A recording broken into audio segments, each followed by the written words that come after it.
Прийшли окупанти до нас в Україну, форма новенька, воєнні машини, та трохи поплавився їх інвентар. Байрактар, Байрактар. Російські танкісти сховались з кущі, щоб лаптем посьорбати довбані щі, та трохи у чах перегрівся навар. Байрактар, Байрактар. Приперли зі сходу до нас барани для восстановлення великої страни. Найкращий пастух баранячих отар. Байрактар, Байрактар. Їх доводи всяке озброєння різне, потужні ракети, машини залізні, у нас на всі доводи є коментар. Байрактар, Байрактар. Вони захопити хотіли нас зразу, а ми зачаїли на орків образу з російських бандитів, робить примар. Байрактар, Байрактар.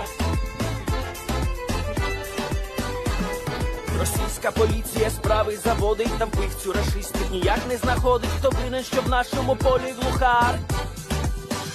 Байрактар, Байрактар.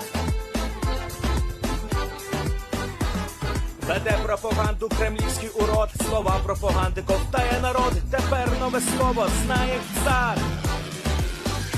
Байрактар. Байрактар. Байрактар. Байрактар. Байрактар.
Platforms such as UA Weapons and JomanyW on Twitter and the Enforcer channel allowed people around the world to follow the war in a depth and a way that had never happened before. Retired General David Petraeus.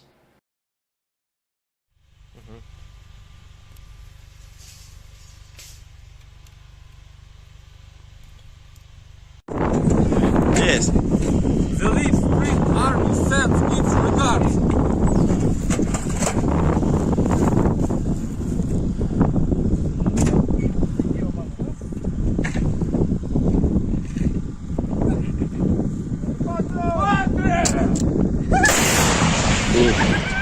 Русский военный корабль. Предлагаю сложить оружие и сдаться. Русский военный корабль, иди нахуй.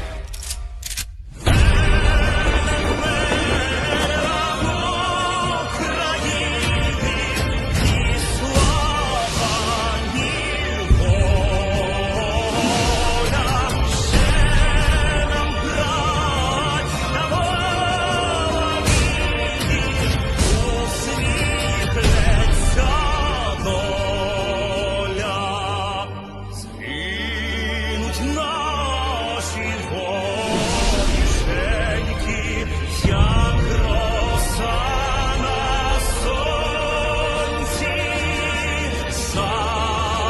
шануєм і ми, браття, у своїй сторонці. І душу й тіло ми положим за нашу свободу. І покажем, що ми браття козацького роду.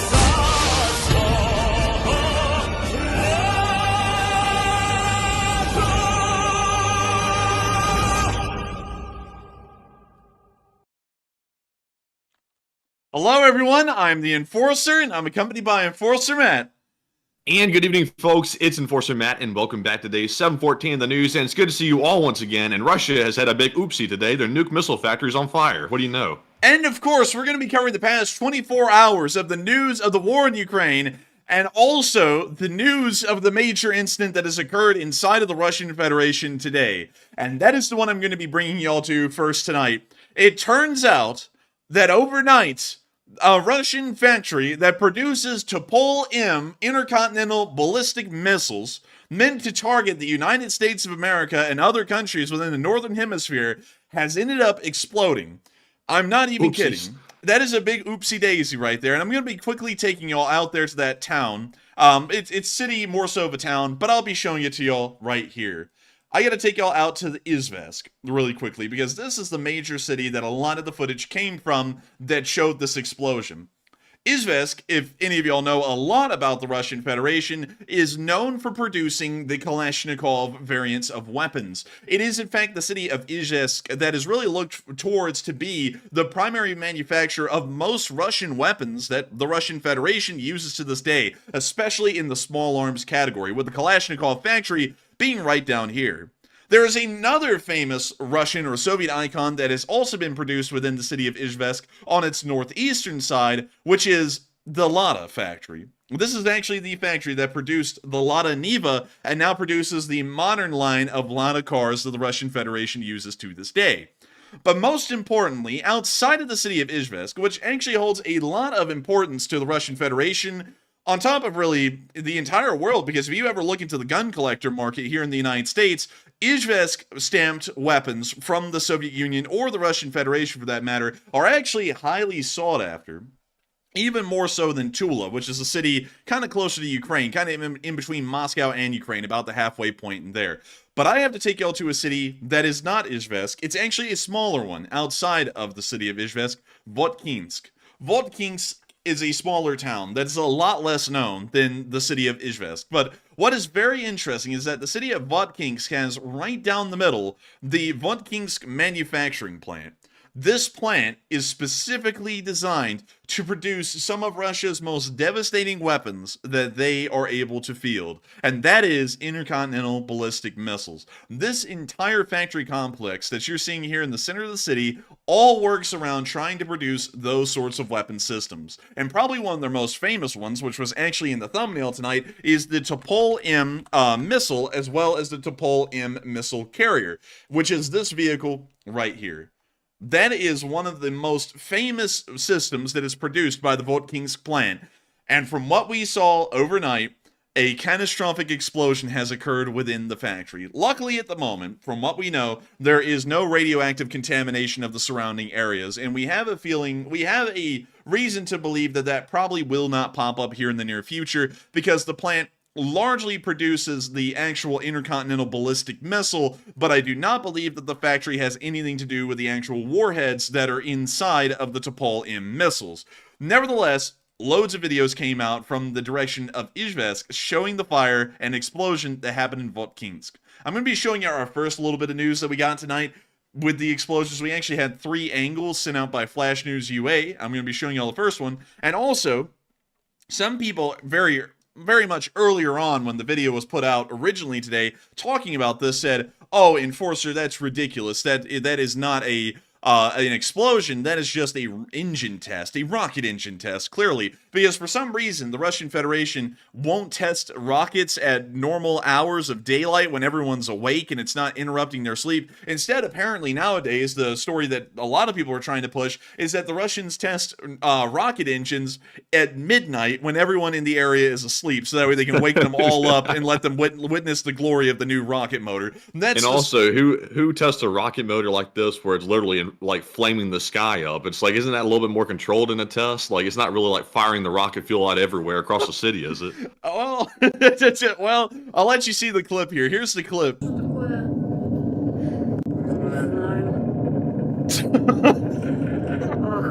That's a damn good test. It's working well. That is a wonderful test. And by the way, really quickly, to tell y'all who's pushing the story of it was just a test, everyone calm down. The group that is pushing that is TASS, T-A-S-S, which is one of the primary Russian news companies within the Russian Federation. They said that they got an official statement from the Russian government saying, everyone calm down, this is in fact a planned test at midnight at Votkinsk at our rocket testing facility at the city. The problem is, I went around looking for a rocket test facility near Votkinsk and the surrounding areas. I was not able to find a single one. So that story is completely a falsehood. And some people are going to be like, well, obviously you wouldn't be able to see it from satellite picture. No, we would see it from satellite picture. We see everything in Russia, even on Google Earth satellites. So the fact that we do not see any kind of a test site anywhere in between Izhevsk and Votkinsk, it's telling me that this is an explosion of the factory. I also have to let y'all know, full disclaimer, we do not have actual footage yet of the damage that has been caused to the factory. We know that the factory has been damaged. But at the same time, this is something that is very clearly going to come out probably within this next day, because it's still nighttime hours in this part of Russia. It's probably going to be nighttime hours for the next 5 hours still. So daytime pictures and evidence of the damage that's been caused to the factory, we're probably not going to be getting until tomorrow or the next day after that. I guess you could call it a test, though. It's just a test explosion to see how well it explodes on the tarmac there. Maybe so, but here's another. I'm getting a laugh out of this because it's so silly to think, because right here, when this video was made, it was something like 11 o'clock at night in this part of Russia. And what's insane about that is that this was such a bright explosion that it made it look like broad daylight out there near Izhevsk. But here's another view.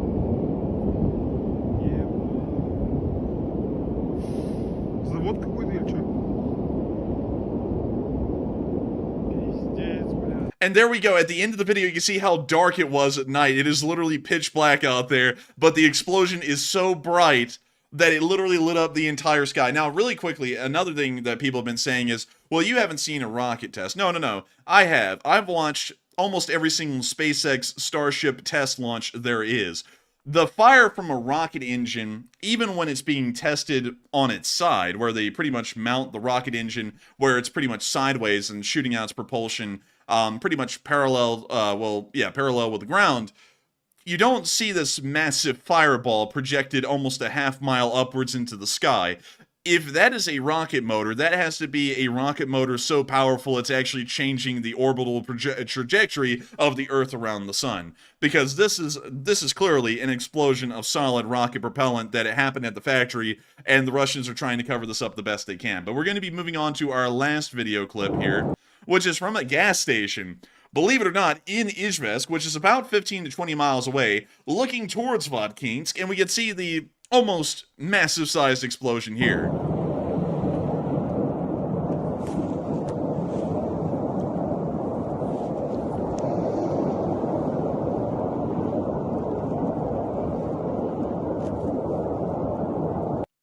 And that's the end of that clip. But we are really starting to get a pretty good picture from these video clips that something critical has happened at the Votkinsk plant. We also got another little bit of footage. I just captured this one, holy moly, because this is another clip from the apartment. This was one from earlier, but this is a longer clip where we get to see someone looking out their apartment window out into the distance at the rocket explosion. Now, One thing I also have to say that really backing up the fact that this is something that was not planned is that the Russian government had to come out through TASS and say that it was in fact planned. Now, there is a test facility here in the south called Stennis Space Center, which straddles the border in between Louisiana and Mississippi. And I'll be giving y'all a little bit of background so that way y'all can know that I'm not just speaking absolute bogus. So let's see, Stennis Space Center is somewhere near the Mississippi River, but I've got to go here. Let me just go type it in. Stennis Space Center. There we go. It was right there. I'm blind, but this is the Stennis Space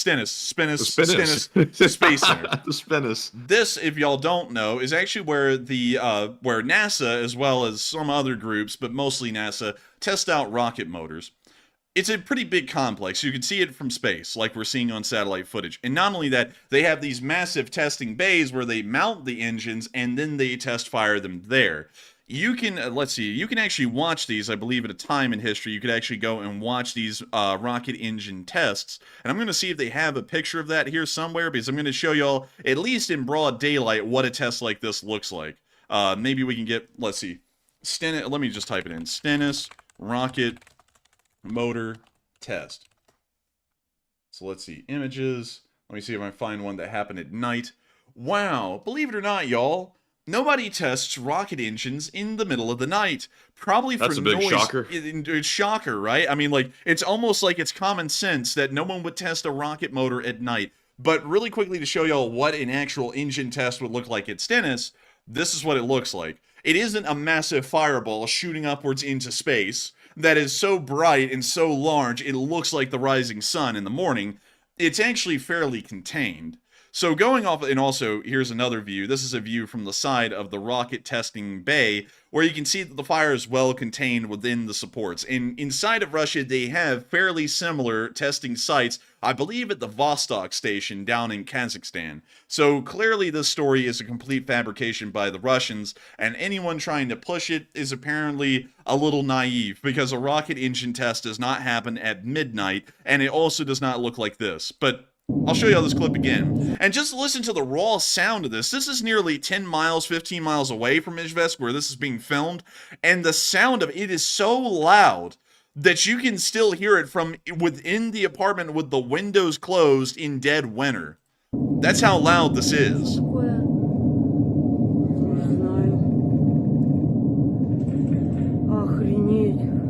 You know, explosions outside of windows of apartments should be like Russia's new theme song or like anthem at this point, because it seems like every Russian has gotten to see this at least once in their life. Dude, someone in this town, man, survived Chernobyl, and they looked out their window when that happened, and they were going, "Oh my God, it's happening again." Not again. Yeah, dude, they're sitting there waiting for the mania, all that crap where they start telling you it's a temporary evacuation, only pack what you need. But still, this is a big deal. It's not a big deal for the fact that this could be a nuclear incident. Chances are it's probably not going to be a nuclear incident or even close to it. It is a major deal because this is a very strategic factory within the Russian Federation. Let me go pull up the Vodkinsk manufacturing plant. Let's see here. Plant right there. The Vodkinsk machine building plant. And let me go down here and let's see here. So here we go. Just to tell y'all a little bit of what the factory does, in 1998, the plant launched a production of one of the most recent intercontinental ballistic missiles, the Topol-M. They also, then after that in 2006, started a production of Iskanders. And then in 2024, a large explosion occurred at the plant. Wow, look at Wikipedia. They're on top of things tonight, because they've already reported that there's an explosion at the plant. And here's a picture way back in the day. This is from 2011. From inside one of the factory buildings, we can actually see one of the Topol-M silos back there that is going to be mounted onto the Topol-M mobile intercontinental ballistic missile launch platform. And we can also see Putin touring the factory as well here. Backing up, once again, that this factory produces strategic missiles and weapon systems for the Russian Federation. The fact that this thing has been, from what we would understand, severely damaged, if not knocked out, is probably going to be bringing a great deal of concern to the Russian armed forces. There will be No additional T'Pol IMs. There may not even be any kind of maintenance for T'Pol IMs. And that could start to pose a serious concern. T'Pol IMs aren't that large in the Russian intercontinental ballistic missile fleet, but they're really the only ones that we don't know where they're at. The T'Pol IMs are a mobile, movable platform, and at all times, almost all of the T'Pol IMs are driving around the roads of the Russian Federation. Who knows where? Their exact location is kept confidential. They're literally just roaming around Russia, and at any moment, if a nuclear war was to break out, these massive missile truck carriers, and I'll be showing y'all this thing again. Let me go pull it up, and here we go. This massive thing right here will pull off the side of the road. The silo will get lifted vertically, where it's pointing straight up, and then it will fire its intercontinental ballistic missile towards the United States, most likely. That's at least the theory behind how this system would work. And I wonder if I can get y'all a little picture showing y'all this thing deployed. Let's see. I think... Nope. Let's see here. Well, there's one of the vehicles right there. There's two of the T'Pol IMs. But sadly, I can't find y'all one with the silo actually lifted. I hate to say that, but still, it's a very interesting thing to see that something this severe has happened. And a lot of people have been wondering why it happened. Earlier when I made the video, we actually entertained the idea on the news, the short war news summary, that this probably was something along the lines of a partisan attack, possibly, or maybe even severe mismanagement and incompetence on the Russian side. We don't really know, but Matthew, what are you thinking? So, on the question of whether or not this was an accident or sabotage, it looks like the majority of people believe it was an act of sabotage on the plant. Only a small portion of people believe it was actually a manufacturing accident, and even a smaller amount believes it could have been just spontaneous. It just caught on fire and blew up all on its own. So for me personally, I think that it might have been maybe a manufacturing accident. We do know the Russians are not very competent, and they're around very dangerous materials here in this plant, producing these missiles. And for it to be an act of sabotage, it would either have to be an insider or one of the Russians sabotaging something, which is kind of a little bit unusual to me, or a Ukrainian infiltrator would have had to get that deep into Russia to get in there and actually screw something up to cause it to explode. Another question we don't know the answer to is what exactly was on fire and exploding that large, because it was a very large explosion and we really don't know what was on fire. So I even saw someone in the chat say it looked a lot like nuclear. I don't think it's nuclear, although I really couldn't tell you what that would look like. I don't think anybody really could right off the bat. But, you know, I can't rule anything out at this point. It was a place where these nuclear missiles were developed. Although I don't think the radioactive material was in the plant, I think it might have just been the actual missile bodies themselves and also the fuel. But Enforcer, what say you? I would actually have to say an act of sabotage would be unbelievable. If Ukraine actually sabotaged this plan, this is probably their biggest strategic act of the war. Not really for Ukraine even. This would be a massive boon for the Western world to know that one of their major ICBM factories has been knocked completely out. To be honest with you, although, I think that's a little too optimistic in my opinion, and I'm going to have to back up what I'm saying here with a little bit of info. I think it was actually a manufacturing accident that caused this explosion.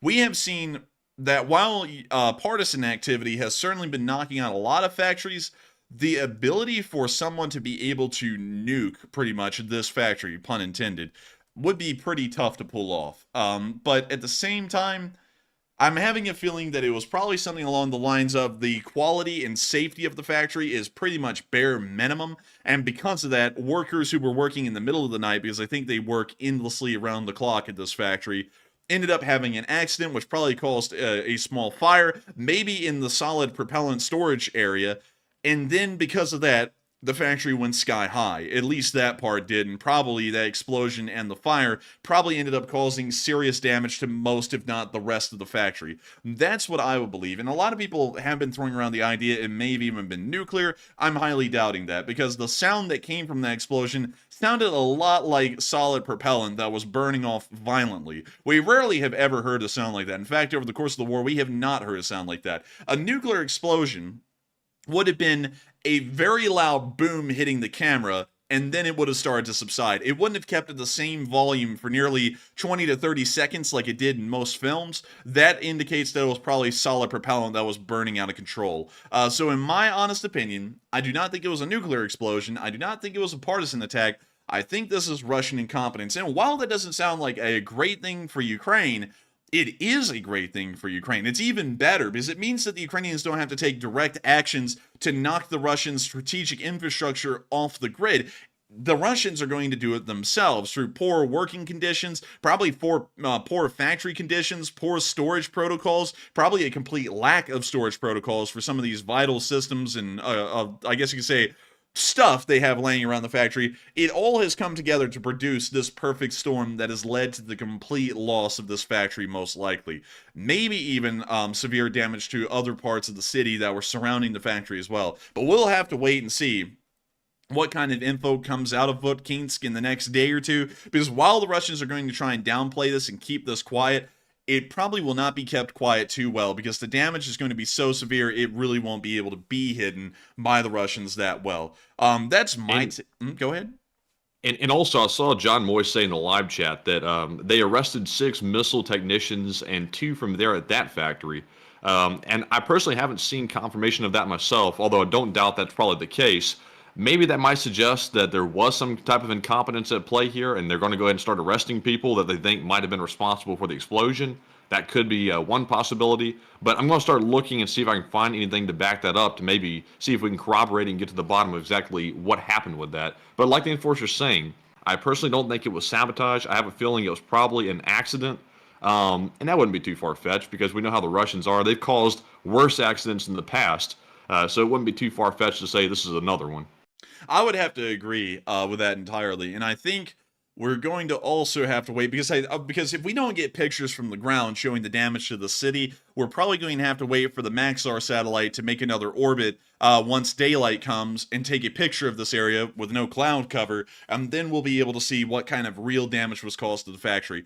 I am very sure that the Department of Defense here in the United States is already on top of this and just waiting for the perfect conditions to be able to snap some pictures of what has happened in Votkinsk, because whatever has happened is severe. There's no playing this down. I've already shown you all a lot of proof, and I have to hit that home. What we're watching in this clip is not a rocket test. The Russians would want you to believe that this is a rocket test. That is not a rocket test. That is an explosion that is out of control right there, and while rapidly burning. I mean, something that size, I'm trying to think of something this size that we've seen in the war. Honestly, I'm really hard-pressed to think of an explosion that has even gotten this large over the course of the whole war and burned like this. There's nothing that has burned like this. Really quickly, let me see if I can do this. Let's see, YouTube. Now let me go pull up a SpaceX Starship testing, because this will be something good to show y'all. Test fire of the engines. Let me see if I can find that here. So... I found it. I'm trying to find a good video now. Here we go. So, really quickly, to give you all some a reference point, this is the largest rocket ever built in the world. And this is what all of its Raptor engines firing look like combined. This is, of course, in broad daylight. But notice that it isn't a massive fireball going up into the sky. It's a fireball going into the ground. There's a lot of white smoke, but that's not going to be as visible as a massive roaring fireball in the middle of Votkinsk in Russia. Yeah, it's just slightly under control, a little bit more than the other one, I would say. Actually, this looks wildly under control to the other one, no doubt. But that's what an actual rocket engine test would look like. And also, notice the facilities that SpaceX had, because of course it's the entire booster section of the rocket. But when we, of course, really quickly, let me show you this. Remember this. Remember what this looks like. And keep in mind, this is, I think, something like 24 Raptor engines, which are the most powerful rocket engines on the planet right now, all firing simultaneously to create a orange glow that large. Now let's go back over here to what they're claiming is a singular rocket engine being tested, and that's what they're saying it looks like. No way. And that's what it sounds like from literally 20 miles away. No way in hell. That is a factory explosion right there. And I hope I'm really hitting this home because there's a lot of proof to show that this is not according to plan. This is a complete explosion at the factory.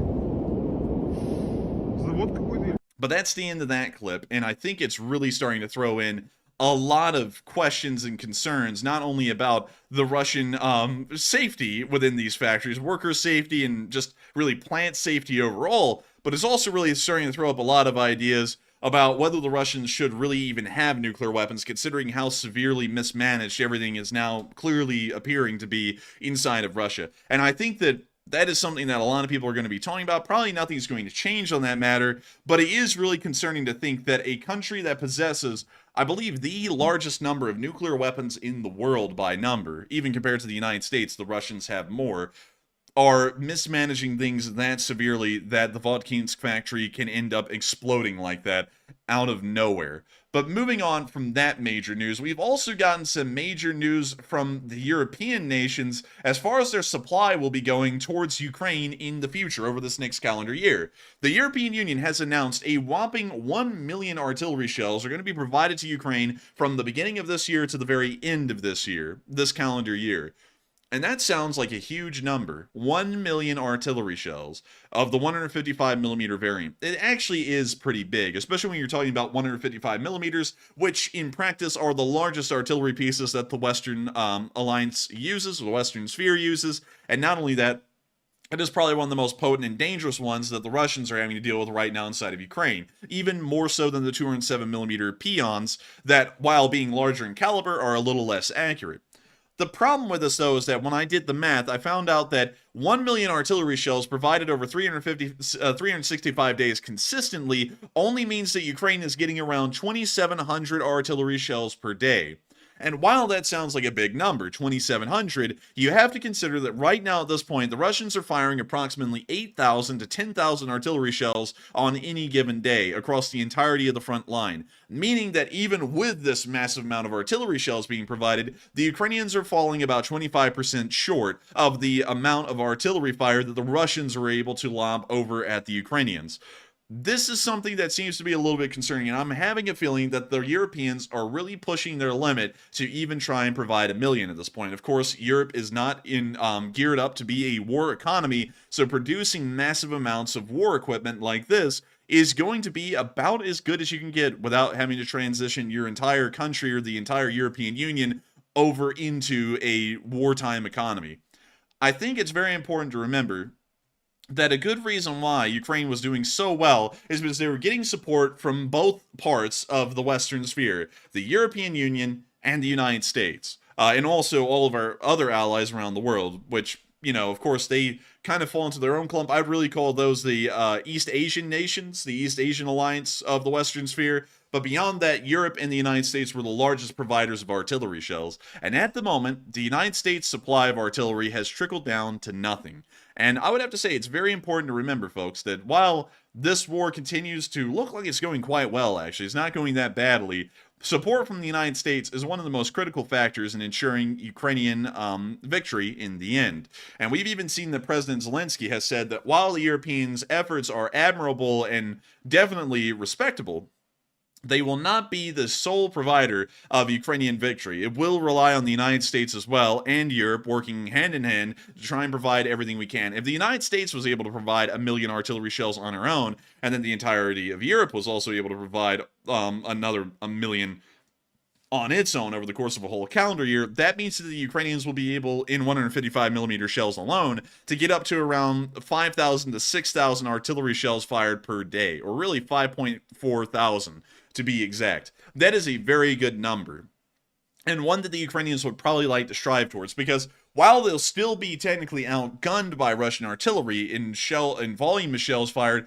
the Ukrainians do have a higher accuracy rate for their artillery, especially Western artillery. And so going off of that, while they will still have a little less, they'll be firing about 70% of what the Russians are firing, they will be able to do a lot more with it than the Russians would be able to if they only had 5.7, 5.4 thousand shells provided to them per day. But nevertheless, it is great to hear that the Europeans are going to be providing a package like that, and hopefully the United States will be able to get lock and step and continue to support here soon. Of course, I would have to ask, y'all do not bring politics into that. I don't get into politics here. I just like to talk about things as a whole and the nation, and hopefully the nation will be able to see the good side of things and be able to continue support for Ukraine. That's all I could say. But moving on from that and into Kyiv, we did see a little bit of Western support that the Ukrainians are absolutely adoring and loving. And this is the NASAMS. We got to see another NASAMS somewhere in an unknown location in Ukraine, but we see this Ukrainian soldier absolutely loves the NASAMS as it's set up here in this field. Dude, he's like, I freaking love it. He's like, it's great. I don't blame him. I love him too. Dude, the NASAMS is sick. And also, this thing, as OSINT Technical said, is holding 5 AIM-120s, which are really cool. They're actually usually mounted onto aircraft, and I'll show you all this right here. So this is an AIM-120 AMRAAM, and this is why the system kind of has a shorter range. And let me see if I can get you all a picture of this mounted onto an actual aircraft. Well, I can't. So let me go to Google Images, because I know there is one here. Here is an AIM-120 getting loaded onto an F-22 Raptor to kind of give you an idea of how modern these missiles really are. They're modern enough that we're still using them on pretty advanced airframes like the F-22. We can also see one being fired here from an F-16C, probably way back in the late 80s, early 90s, but still, it is a very competent missile. Probably one of the best ones in the modern day that is a BVR missile. Really, everyone swears by the thing in the Western world, and it's great. And the NASAMS is able to carry 6 of them in a single cell. So going off that, this is a great air defense system as long as the target is within 16 miles, and this missile probably will not miss. It would be pretty tough to get this thing to miss, so pretty nice to see that they're getting this thing out there, and the Ukrainians are, of course, absolutely adoring the system. Moving on from that, and on into our location unknowns, we also had some pretty interesting stuff going on out here today as well.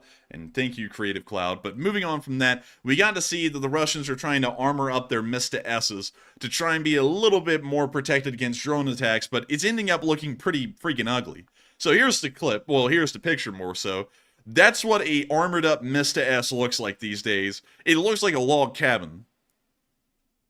It does, man. What's up with that? Man, I don't know, but bad things for sure. But nevertheless, it's just terrible. I mean, it's showing how desperate the Russians are. The Mista S does have paper-thin armor, really isn't able to protect itself against anything. Even artillery fire will end up knocking out a Mista S if it's just in generally close proximity. And it looks like they're trying to armor it up a little bit more, but I have a feeling that the wood planks on the side are not going to be helping with anything but shivering their timbers once the system gets hit. But moving on from that and into our next little bit of news, we also got to see a Ukrainian soldier cuddling a cat.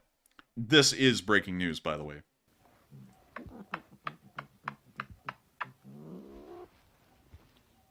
It is a cute cat. Man, that cat actually just woke up or something. Like, it's kind of pissed off looking. Man, it looks sleepy. It looks like Mr. Wergy. But moving on from that and into our next clip, we also got to see a Finnish Leopard 2 breaching vehicle in Ukraine. We haven't heard a lot about these systems, so it's really cool to see one for once. But here's the clip. Here it comes rolling through the field. We assume this is on a training ground somewhere. And man, they are gunning it. And here it comes, passing the camera. It. Oh, man, slamming on the brakes, too. It's got good brakes. Man, the brake lines aren't cut on that one. But really nice to see that the Finns were able to provide this little recovery vehicle here. And, of course, make sure that the Ukrainians are able to do a little bit of combat engineering, a very important part of frontline actions on a larger scale. But moving on from that and into our next little bit of location unknown news, some of y'all will know this caption well. Tony Blatt! But Tony apparently has survived the car crash that happened way back in Kherson last year. And he is back at it again. And he was literally apparently in the same armored car that he was in when the original crash happened. Because we got a picture today showing that Tony has gotten behind the wheel again. Now, how do you do that exactly? Like, those things aren't really designed to go fast. So how do you flip it? Dude, I have no clue. Like, I'm seriously... You've got to be one of the worst drivers in the world to, like, pull this off. I know that things are top-heavy, but they're not made to be race cars or pickup trucks. It's like the thing, what's it go, maybe 45, 50 miles an hour tops? Yeah, something like that. And the curve doesn't even look that sharp right here. It's like kind of like a gradual curve. Like this guy saw the curve and just flipped it somehow. I don't even know how. But give this man some car keys. He is clearly drunk and not doing too well. We need more drivers like this in the Russian army, because the more drivers there are like this, the less armored cars the Russians have to use. Because it looks like it ended up taking some damage to the cab, from what I can tell. Not the Just a crew little. compartment. Like, the crew compartment looks like it's fine, but the cab looks like it's damaged a little bit. But still, man, Tony's out here putting in the work. And also, they thought they would be able to hide this from me, but I've got some pretty good eyes. That is a shush helmet right there. That isn't even a modern helmet. That's like a steel pot helmet from the Cold War. And let me go pull it up. Shush, 68. Shush, man. These shush. But anyways, let me go get the picture. So, this is the helmet I'm talking about, right? Let's see here. I mean, can I get a really good picture that looks identical to that one? Because if I can, I'm going to bust out laughing. Because I need a helmet cover on it to really show y'all what I'm talking about here. Dang. No helmet covers for these things? Like, they have them, but they don't have any pictures of them. Oh, here we go. This will do. This helmet here, the steel pot helmet, you can see that this guy has one just from the shape. I said it looks like one. That's pretty cool. Pretty cool. Dude, this Pretty is cool. archaic. This is like World War II calling. Literally, like this was a upgrade of like the Russian World War II era helmets. It's hardly even really like it's not even a modern helmet at all. It's very similar to the US M1 steel helmet that a lot of US soldiers wore. But yeah, you're not winning any beauty contest with this thing. And also, why is the helmet shaped like an alien head? You know, like, why in the world does it have such a, like, angled slope on the front of this thing? Like, Yeah, it is really. hideous looking. And also, why does it say shipping worldwide? It's on eBay? Oh, yeah, you know it, man. Like, but here's what it's compared to. The US M1 helmet, my beloved. A really good looking pot helmet, if I've ever seen one. Like, this one actually looks good. That other one, though, it's got like a slope. like that's what an M1 helmet will look like sitting on your head versus the shush helmet back here that looks like this. That's messed up. That is messed up, man. Honestly, that is terrible looking. But moving on from this crashed, armored car and this guy wearing something from the 1950s, we're now going to be moving on into our last bit of location unknown news before we get to the front lines, which is the casualty report for the past 24 hours. And, oh, buddy. Sadly. Oh, man. They got one Bobcat, but, man, the losses are looking juicy in every other category. I'm seeing 33 vehicles and fuel tanks. That's a big one. And I gotta say, it is a big one today. Only one Bobcat skid steer was lost, but 890 Russian soldiers were taken out over the past 24 hours, along with 22 armored personnel carriers, 33 supply trucks, 7 main battle tanks, 20 artillery systems, 4 drones, 1 MLRS, and 1 cruise missile. Overall, it has been doing fairly good. I mean, we're seeing that the Ukrainians have been doing quite good for sure today, and they've been trying their best to make sure to destroy Russian forces as best as they possibly can. And while that's been happening, the Russians apparently have been getting incredibly angered about the Ukrainian success in conducting the defense of their country. And in the process of that today, the Russians did end up attacking major Ukrainian cities in large form with both drones and missile attacks. We actually got to see that in the city of Kharkiv. Apparently, the Ukrainians are now finding North Korean-made missiles through and through. Apparently, these are fragments and remnants of some North Korean missiles, because they were able to find that 2 of the 5 rockets launched this morning towards the city of Kharkiv were actually North Korean in origin from start to finish, literally being built from scratch in North Korea. But a part of this major attack, beyond really the confirmed news at this point that North Korea is providing weapons to the Russian Federation, is that the attack was so large and the attack was also so far reaching into Ukraine that it actually concerned the Polish to a point that they scrambled their air force to possibly interdict and destroy any Russian missiles that may fly into Polish territory. And Matthew, I think you've got a little bit more knowledge on this than I do tonight. All right. So on the question of Poland scrambling their jets to respond to this major missile attack that Russia launched on Ukraine, it looks like the vast majority of people believe that was a very wise precaution by Poland to do that. And I would have to agree with you on that front. It is definitely wise to go ahead and launch those jets. while I could see the argument for it being an overreaction to an extent, because there's really not much the fighter jets could do to a stray missile except try to shoot it down. But I'm not exactly sure how successful that might actually be. Maybe the enforcer could enlighten us on that in just a moment. But I would have to say overall it seems wise just to basically make your presence known and to let Russia know that you're not going to simply sit back and let them accidentally send a missile into Poland and hit it again, or for the first time ever, maybe the second time. At this point, I'm a little confused as to whether or not they've actually been hit or not, because we've had so many, accidental close calls and, not turning out to be true necessarily, that missiles have actually hit Poland. So overall, I'm with the 84%. But Enforcer, what say you on this question? Now, technically, one of the best ways to intercept and shoot down incoming missiles is actually with fighter aircraft, which is pretty interesting. Is that true? Yeah, you can we've actually seen over the course of the war in Ukraine, the Ukrainians have scrambled their Air Force, Su-27s and MiG-29s, usually with R-27 radar-guided missiles, to shoot down incoming Russian Calibers, Kinzels, and Iskanders, among all of the other variants of Russian missiles. So it is a tried and true tactic in Ukraine to be able to do that. Also in Western countries, according to Western Air Force doctrine, it is entirely possible for fighter wings, mostly, to conduct anti-missile operations, shooting down the missiles while they're flying in. The aircraft can actually pick those up on radar. Most missiles can be picked up on radar by an aircraft's radar systems on board, or a ground radar installation could guide that aircraft towards an incoming missile based off of the radar readings they're getting from the ground if the aircraft for some reason cannot pick it up. At that point, interception would be pretty difficult, considering that the aircraft cannot pick it up on radar, and if it doesn't have a interlink with the ground radar system, they would probably have to try and get behind the missile and shoot it down with an IR-guided missile, meaning that it would be pretty much a heat-seeking missile going for the heat of the exhaust coming from the back of the missile. But nevertheless, it is entirely possible to do something like that. And so I would say that that is an incredibly wise precaution by the Polish, considering that they don't know if this attack is going to end up skirting over into Poland or not.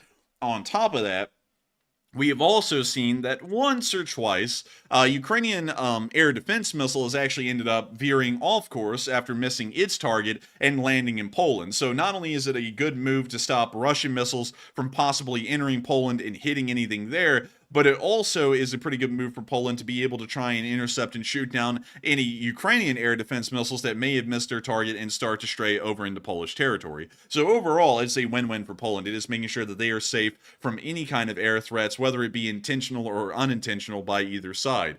So going off of that, I would have to say a lot of y'all were agreeing with me. I think that it certainly is a wise precaution, no doubt about it.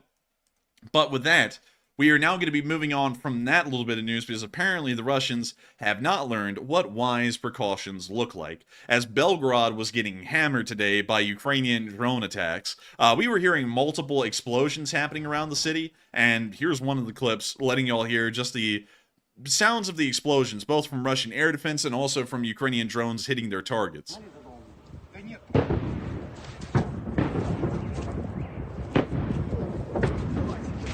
It's action out here in the city. Oh, he got a little hyper. Oh, getting excited for this attack. Dude, he sounded drunk as hell, man. It wasn't even like Slava Ukraine, you know, where you like enunciate, because this is the Russian version. It's Glory to Russia, Slava Russia. But he said Slava Russia, like it's like drunk as hell. Listen to him. Slava Russia. Yeah, he's drunk. He's drunk. He's like 4 bottles deep in the vodka. Where you're 4 bottles deep and your favorite drone attack comes on the radio. and apparently that's his pacemaker going off, saying that he's apparently got a little too excited. But anyways, moving on from that and into our next clip, we also got another clip of the explosions going off in the city. And also, by the way, as the caption suggests, this was accompanied by power outages, possibly suggesting the Ukrainians are going for the substations.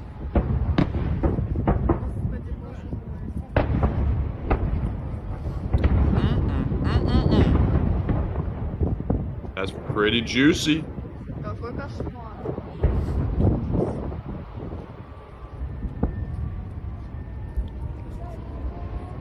And now we can hear the sirens going off after the attacks happened. Now they're like, "Get to cover, everyone! The bombs blew up." But also, really quickly, we gotta whip out the line now. Whenever Russia gets attacked, now I'm just gonna start yelling, "Slow receive," because that's now the Russian battle cry.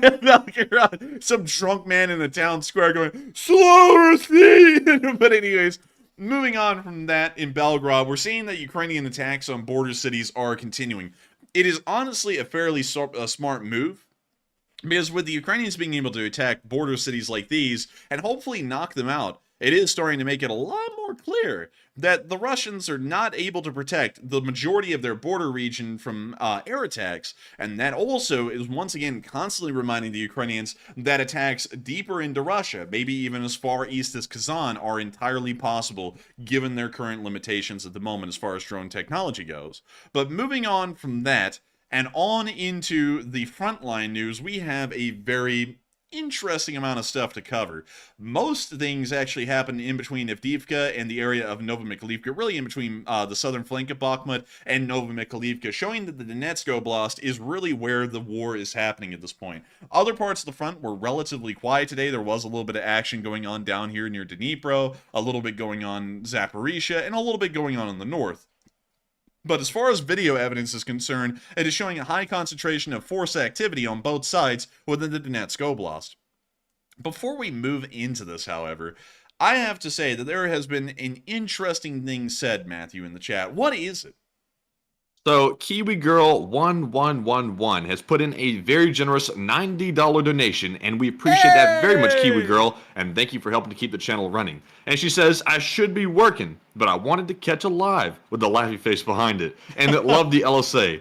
And I tell you what, you got permission to slack off from work to watch the stream, because I tell you what, how else better to spend your time slacking off than watching the Enforcer? I'm telling you what, that's my way to do it. But Enforcer, what say you? And I gotta thank you so much for the massive support, Kiwi Girl, and helping the channel to keep running. And also, that is a perfectly good reason to be slacking off work. Absolutely. There's no better reason to slack off of work than to watch this channel. And not only that, I gotta thank you so much for the massive support. I can't say it enough. The support helps this channel to keep on running, and I'm so appreciative to you, Kiwi Girl, for helping to make this channel possible tonight. And I'm greatly thankful to everyone else who supports the channel and helps this thing to keep rolling. But nevertheless, thank you so much for making the pilgrimage again, Kiwi Girl. You used to be here so much, and nowadays we hardly get to see you. We miss you, and we're glad that you're here tonight and we're able to watch the channel. And so with that, thank you once again for being here. Thank you for the support, and we're on to the next one.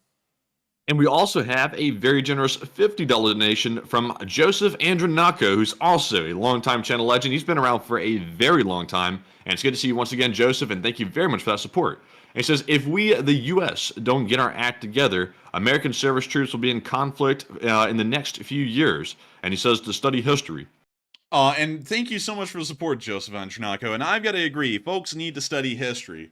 It is so silly because, a lot of people have been saying, "Oh, the war in Ukraine, it's not our problem." You know what a lot of Americans said in the 1930s? "Oh, the Germans annexing Austria, that's not our problem. Oh, the Germans invading Poland, that's not our problem. Oh, the Germans invading France, that's not our problem. I'm sure all this is not, involved at all. Oh, hell, America's being a little bit too hard on the Japanese for what they're doing over in East Asia. We shouldn't be putting an embargo on them. Come on, this is completely not our affair. We ought to just stay out of this."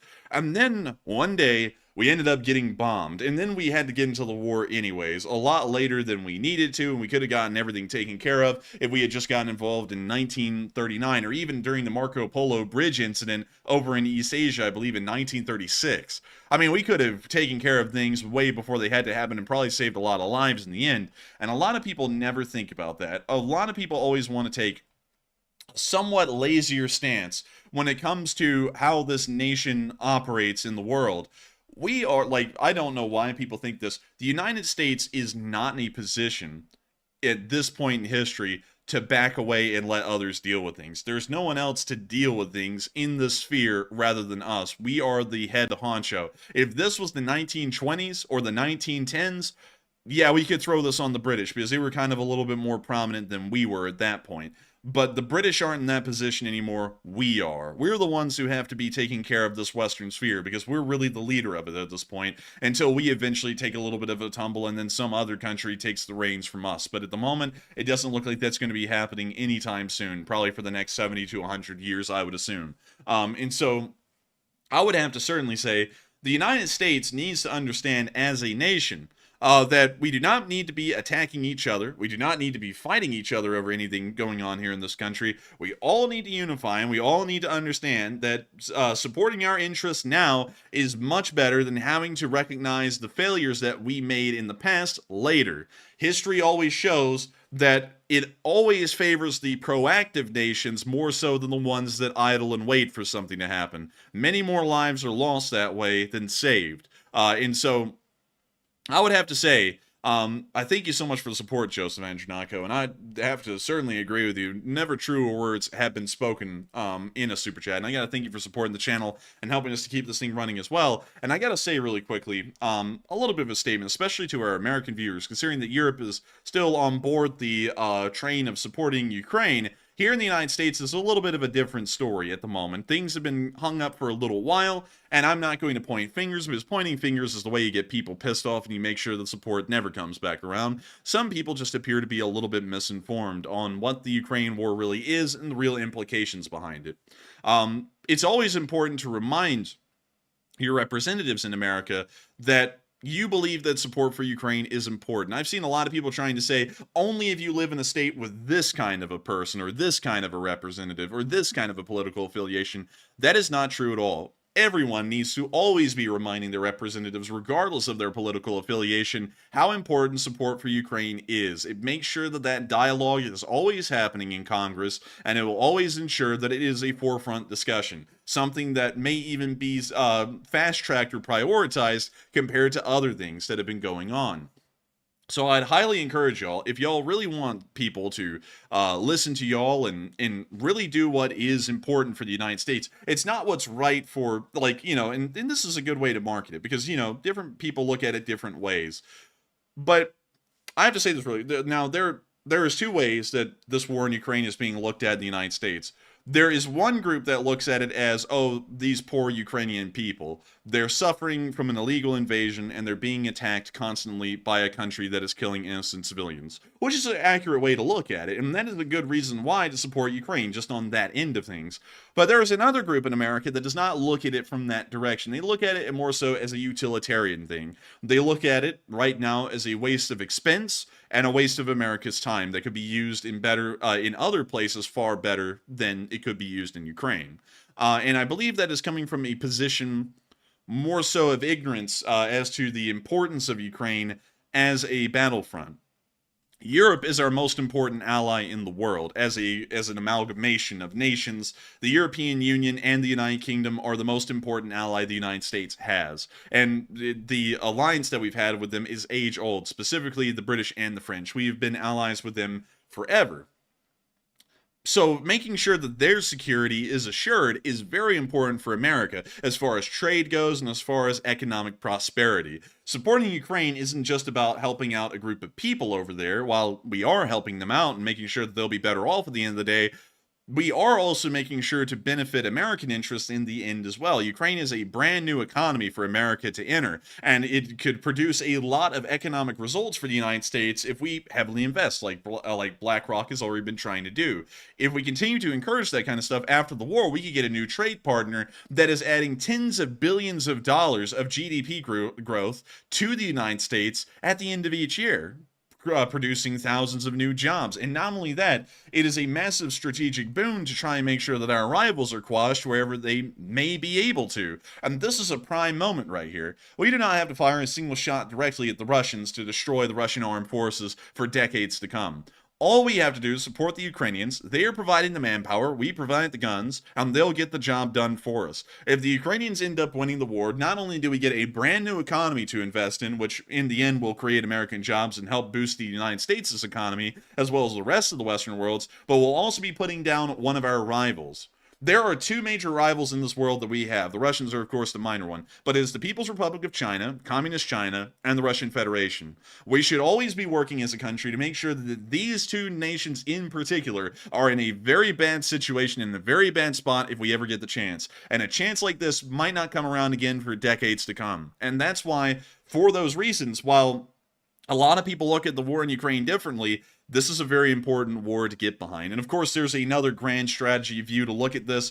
The Black Sea Fleet is able to go out into the Middle East right now because they're based in Crimea and always force our hand to the negotiating table because we don't want to get into a war. Even if we could curb stomp the Russians, and we can, we don't want to get into a war because a war is not anything that benefits anyone. So whenever they roll out that Navy, in the past, we would have to go to the negotiating table and we end up giving concessions to, guess who, Russia and China, and we let them get little extra benefits in the Middle East that they wouldn't have been able to get otherwise if the Black Sea Fleet was not in Crimea. If we can get Ukraine to take back Crimea and kick them out, we will have complete control over the oil in the Middle East for the next 30 to 40 years, which are the years that are going to matter.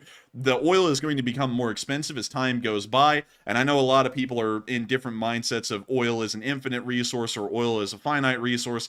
The reality is that it is almost a renewable resource in a way, but the amount of time it takes to renew oil resources is something that you cannot count on. We have a reliable source of oil for about the next 30 to 40 years we're looking at the moment, and then it's going to become quite difficult, and we're going to have to make massive breakthroughs in the oil industry to be able to extract more, because right now the oil industry is having to dig deeper and farther and a lot harder than they had to in the past to be able to extract oils. Going off of that, we know that while there probably will always be a source of oil in the world, it's going to become a lot less than it used to be.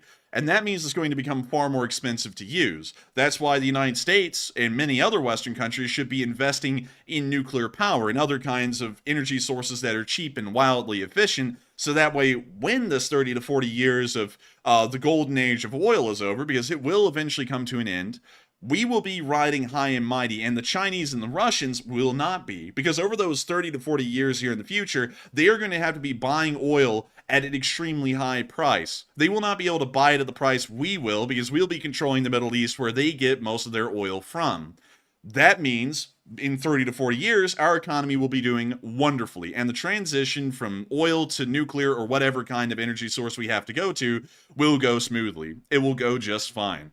But the Chinese and the Russians will not be in that same boat in 30 to 40 years. Their economies will most likely be greatly diminished due to the lack of transportation and the cheapness of their transportation, and that means that they will be having a much harder time trying to catch up and keep up with the West and the Western world. So I hope that kind of addresses, as a whole, maybe to people who are watching this channel that are pro-Ukrainian, but not necessarily diehard pro-Ukrainian, or maybe even on the fence, why it is important in the overall grand scheme of things in the picture to support Ukraine. Because when you look at it in the big picture, it is a massive opportunity that the U.S. could end up missing out on. You know, I'm not ever one to try and point fingers at people. I understand that both sides in America look at things different ways, but there is always a way that both sides can end up agreeing that supporting something is important. You may not, use the same equation to get to the same result, but the result will be the same. On both ends, support to Ukraine is vital and very important for the future and longevity of this nation and our sphere. But with that, if y'all liked what y'all heard in my kind of grand strategy and planning, make sure to vote for me for president in 2040. Put an LSA in the chat if you agree. But moving on from that, I think, Matthew, we have one last question to cover. And also, thank you once again, Joseph Andronaco, for the support and helping the channel to keep on running. I hope that addressed that incredibly well, because folks like you make it possible. And with that, I think we're on to this last one, Matthew. And yes, we do have one last one to cover during this first question segment, and this one goes to Duncan McIntosh, who's also a longtime channel viewer, and he throws in the biggest super chat of the night. A very generous one, $100 donation. And thank you very much, Duncan, for that support. And he says, after Australia won the American Cup yacht race, the Aussie Prime Minister said, any boss who sacks anyone for not turning up today is a bum. And the same applies to the LSA. Oh, dang. And Duncan McIntosh is pulling out the hard lines. And I gotta say, man, goodness. Well, I gotta thank you so much for the support, Duncan McIntosh, and I thank you for the wildly enthusiastic support of the Lee Spring Army. I absolutely love the Lee Spring Army, and I'm seeing the LSAs rolling in right now at record pace, and I love to know that I'll be having all of y'all's votes in 2040, so that way, hopefully, I can bring the prosperity this nation is looking for. But nevertheless, I think it's absolutely incredible that you've supported the channel so massively tonight. You're helping it to keep running, and not only that, you believe everyone ought to be present here in the here in the Lee Spring Army, not the United States, but the Lee Spring Army. And that means a lot to me. And of course, one of those people here tonight is Kiwi Girl. She did show up.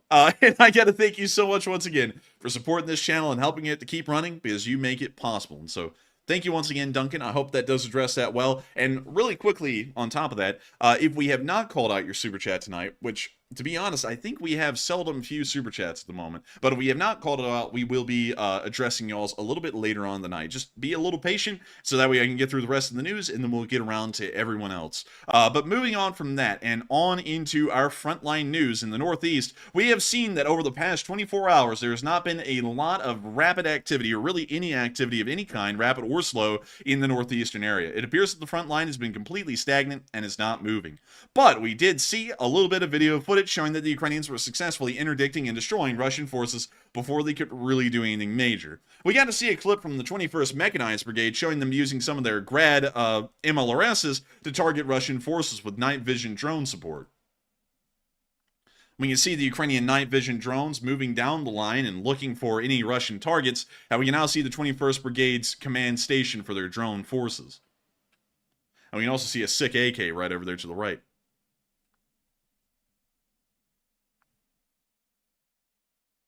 And I hate to hear that, Nicholas. I saw he said, I can't vote because I'm in Canada. Oh, man, I hate to hear that. Who says he can't vote just because he's in Canada? Who says? That's a wealthy. That's just a joke, by the way. Yeah, It's just a joke. It's a prank. It's a prank. And we can see the 21st Brigade's grad firing. We can actually see two of them firing at the same time.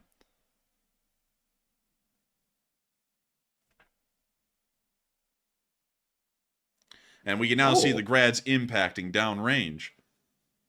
That's a nice view there. That's a perfect scenery. Oh, yeah. And I like that view right there, too. That's a nice one. And Vitali said, looks like Doom. Kind of does. It kind of does, doesn't it?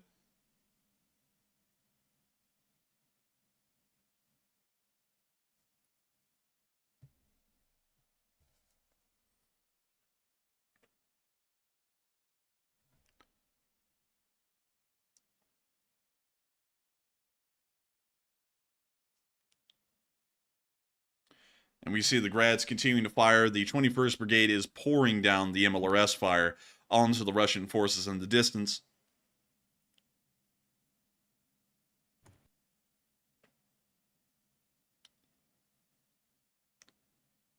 And we see the rockets impacting. And Old Warrior, oh, come on. You're not going to be that bad off, Old Warrior. You'll be just fine. 90 is young. But we can see the rockets impacting right there. And absolutely, oh, we had a little, like, literally 1 second of music, but that's the end of the clip from the 21st Brigade showing their rocket artillery action in the area. We also got to see that the 10th Mountain Assault Brigade was attacking Russian forces in a fairly similar area of the front line with their FPV drones. Insert the 80s techno music, because they're about to get all techno-barbarian on these fools, you know what I mean? Man. And we can see the Russian vehicle right down there. What is that? Oh my heavens. It is a Ural 4320 carrying an S-60 anti-aircraft gun, one of those 100mm anti-aircraft guns. And when you see the drone hit right on the cab, poof, right there, knocking it out. Well, I guess their stupid little anti-air truck is not working too well anymore. And it looks like we got a second one coming in now. This one hitting on the cab again. Poof. Oh, some crew members got... Oh, wait a minute. No, those weren't crew members. I was about to say some crew members got flung off. Nah, they didn't.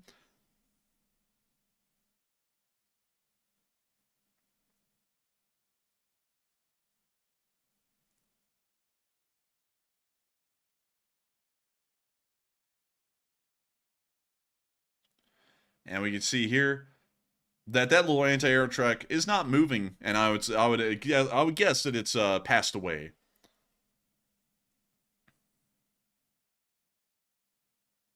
We now see it burning up.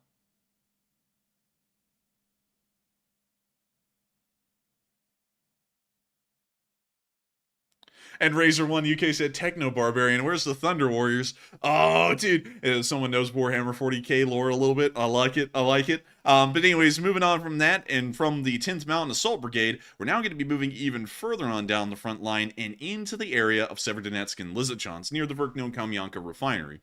This is, actually, really quickly, I'm going to tell y'all something. If y'all ever want to know if a video is in the area of Verkno-Kamyanka, you can easily tell, because I don't know why in the world I'm even looking down there, but here's Verkno-Kamyanka. It's a massive oil refinery, and in this oil refinery, there is a large amount of antennas and also chimneys that shoot really high up over the surrounding area, because it's a flat plain out here. So if you ever see a video and you see a whole bunch of chimneys and antennas in the distance, 9 out of 10 times that is Verkno-Kamyanka in the distance, so it gives you a really good way to geolocate anything going on in this area.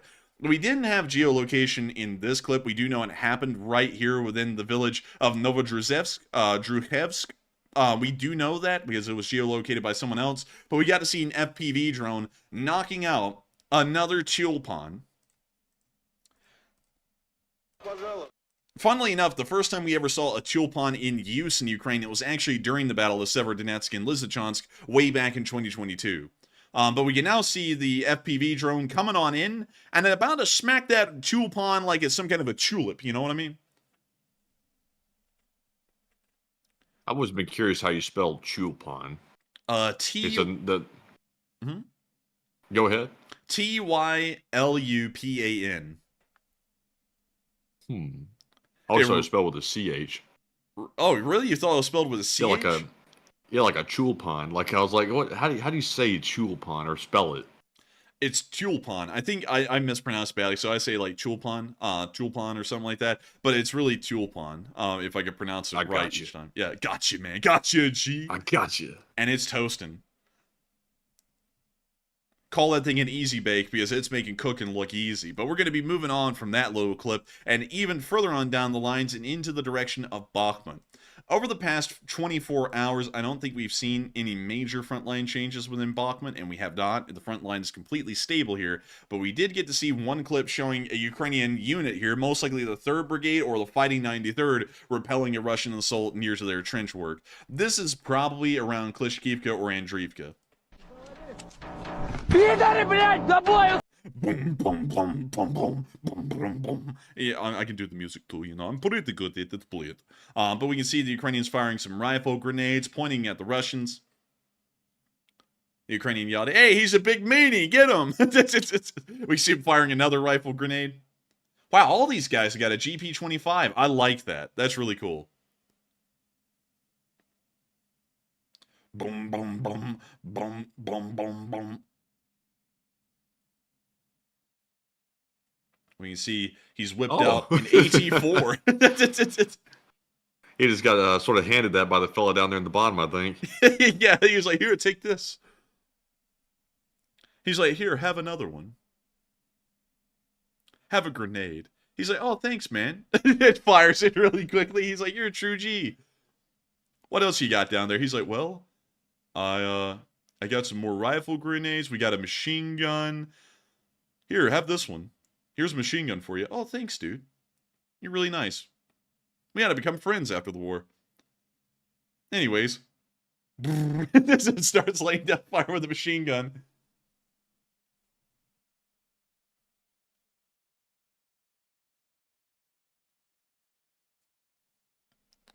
We see him laying down even more fire.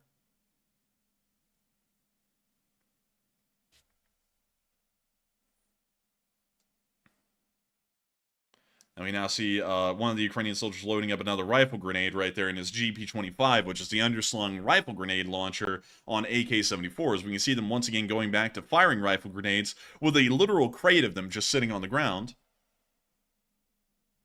Now, let's see if there's still music playing. Yeah. So anyways, you see them continuing to try and figure out how to push the Russians back. We can see some more Ukrainians further down the trench line here, also supporting in the defensive. But the clip ends there, and we didn't really get to see a lot more. But we did get to see enough to know that this Ukrainian defense appears to have been successful, and we wish them the best of luck as they continue to hold this part of the front. They did, however, get a little bit of support today in the form of some Mi-24s firing off indirect rocket salvos in the Donbass front. We were able to deduct that this was most likely around Bakhmut. I never heard that song, but we can see the Mi-24 flying right over the field. What a mean-looking helicopter. That's a beast. Firing off its rockets right there, but the video clip ended immediately. But nice to see the Ukrainians continuing to provide rocket artillery support in the form of helicopters. We're going to be moving on from that little bit of news and even further on down the line and into the area of Avdiivka. Over the past 48 hours, because the Frontline map has not been updated for 48 hours, it does appear that the Russians have been able to move forward a little bit more in the northeastern area of the city of Avdiivka. Now they are somewhere around 600 meters away from the Road of Life, and this is starting to become a very precarious situation, because while this appears to be a small advance, if the Russians actually get to move onto the road or within firing distance of the road, which is probably around this little gray building right here on the map, this means that all of the Ukrainian forces inside of Avdiivka are probably going to be cut off from any kind of resupply or further support. And that could be a serious issue because there's a lot of Ukrainian forces inside of Avdiivka right now, and that could become serious. So hopefully the Ukrainians are able to restabilize the frontline conditions here and maybe even push the Russians back out of these city blocks and back towards the slag heap right up here to the north. But moving on into our first clip, while I smacked my teeth together just a moment ago while I was talking, and it hurt sucks like when that hell. happens. Yeah, oh my god. But moving on to our first clip, we got to see it Bradley laying it down. And it wasn't hitting no gritty, but it was certainly laying down the little itty bitties out there. Check this out. Classical music plays as we watch high explosive 25 millimeters hitting all over the place. When you see them hitting a wall there, the Avdiivka coke plant is right down there, so this is very close to the railroad berm. Of course, the Bradleys of the 47th are still putting in the hours and taking what's ours, but we're moving a little bit further on down. We also got to see a Russian trying to become a hero today with a water bottle and ended up failing. I'll be showing you all this clip, of course, from the 110th Brigade. Alright, Mortal Kombat, that is copyrighted. But we can see the drone coming on in, and that Russian, if you didn't see it in his hand right there, that is a water bottle. He is going to try and defend himself with a water bottle.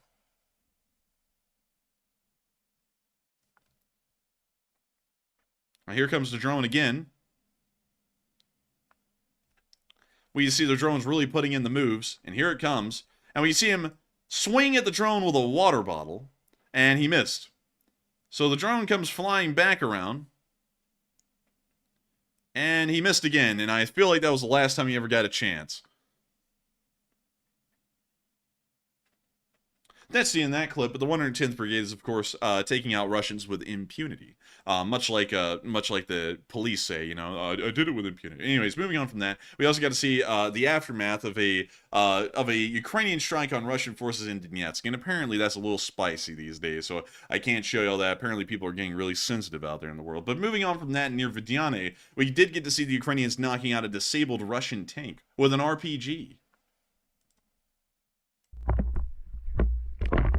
He's just walking out into the street with his RPG. See him trying to line up a good shot here.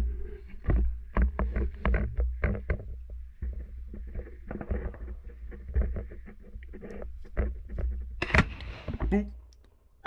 Boof. Bam. We see another RPG guy on standby. He's like, get out there and get him.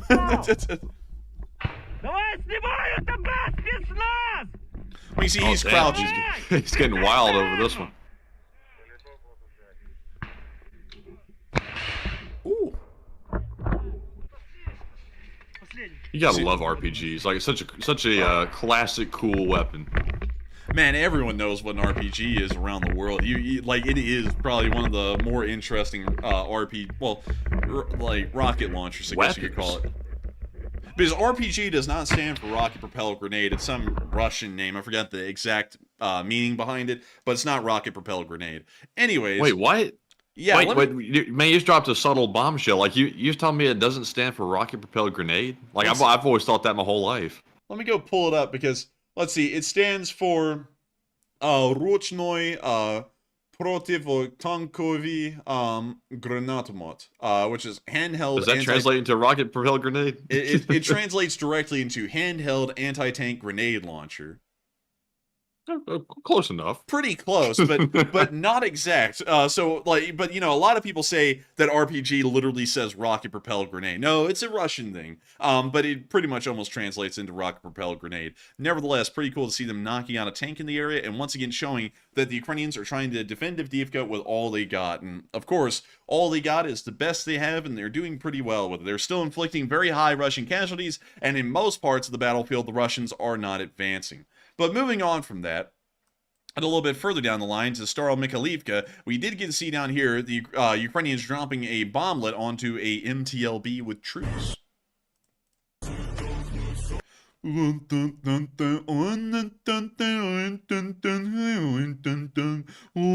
Oh, wow, they're all climbing. Oh!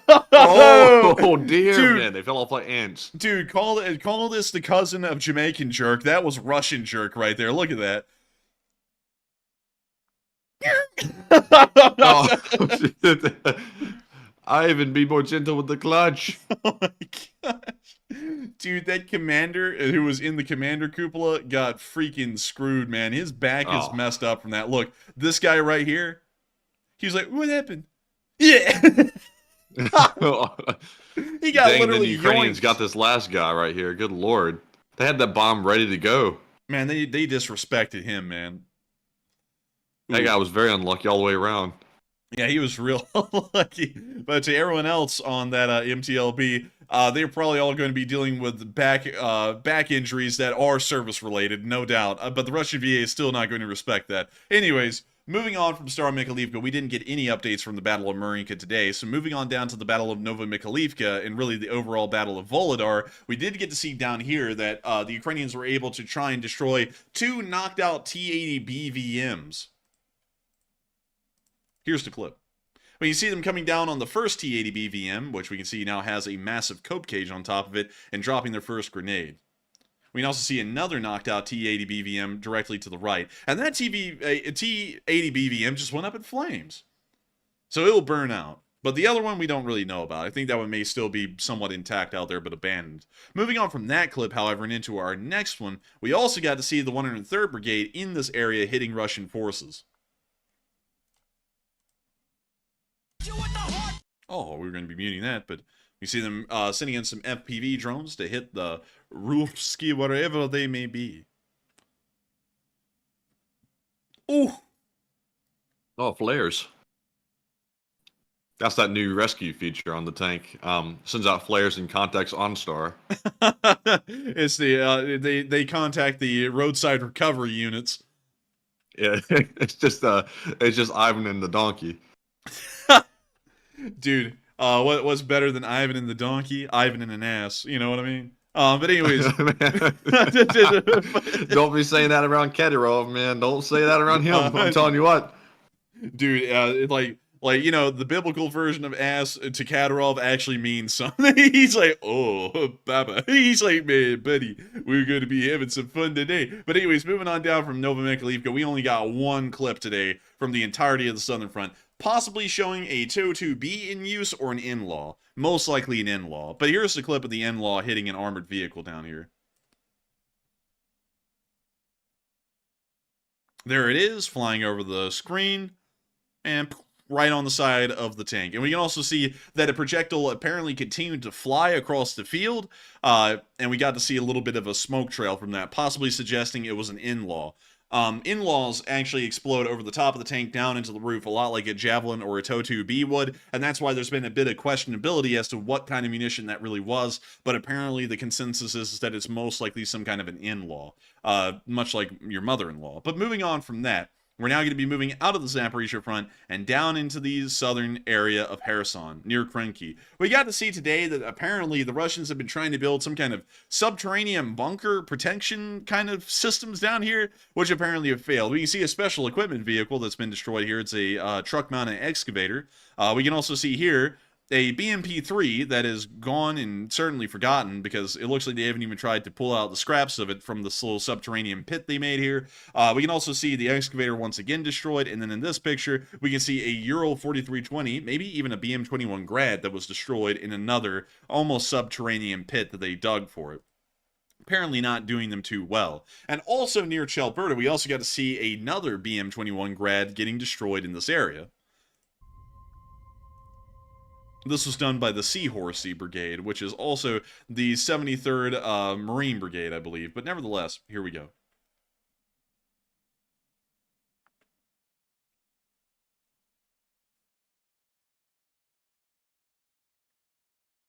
Ooh, a dead-on hit immediately.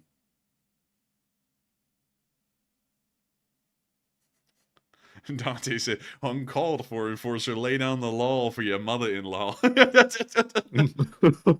Oh, man. Well, they've sent this area roasting.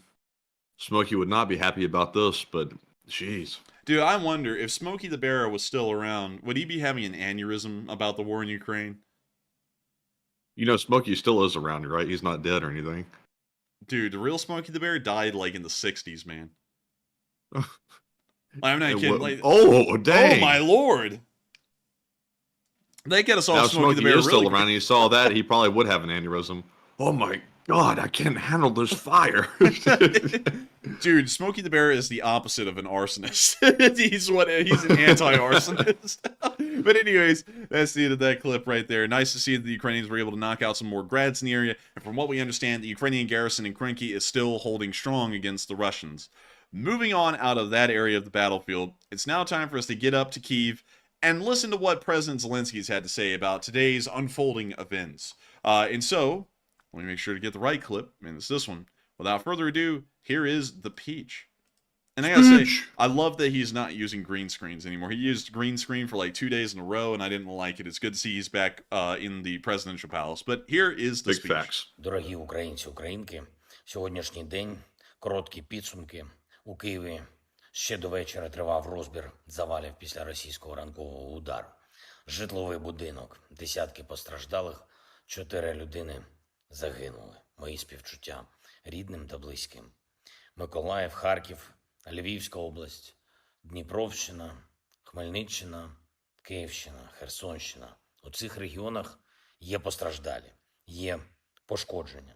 Ми відповімо Росії на кожну ракету, кожен шахет, і наше завдання цього року не лише максимально посилити наш повітряний щит та далекобійні можливості України, але й завдати Росії максимальних системних втрат.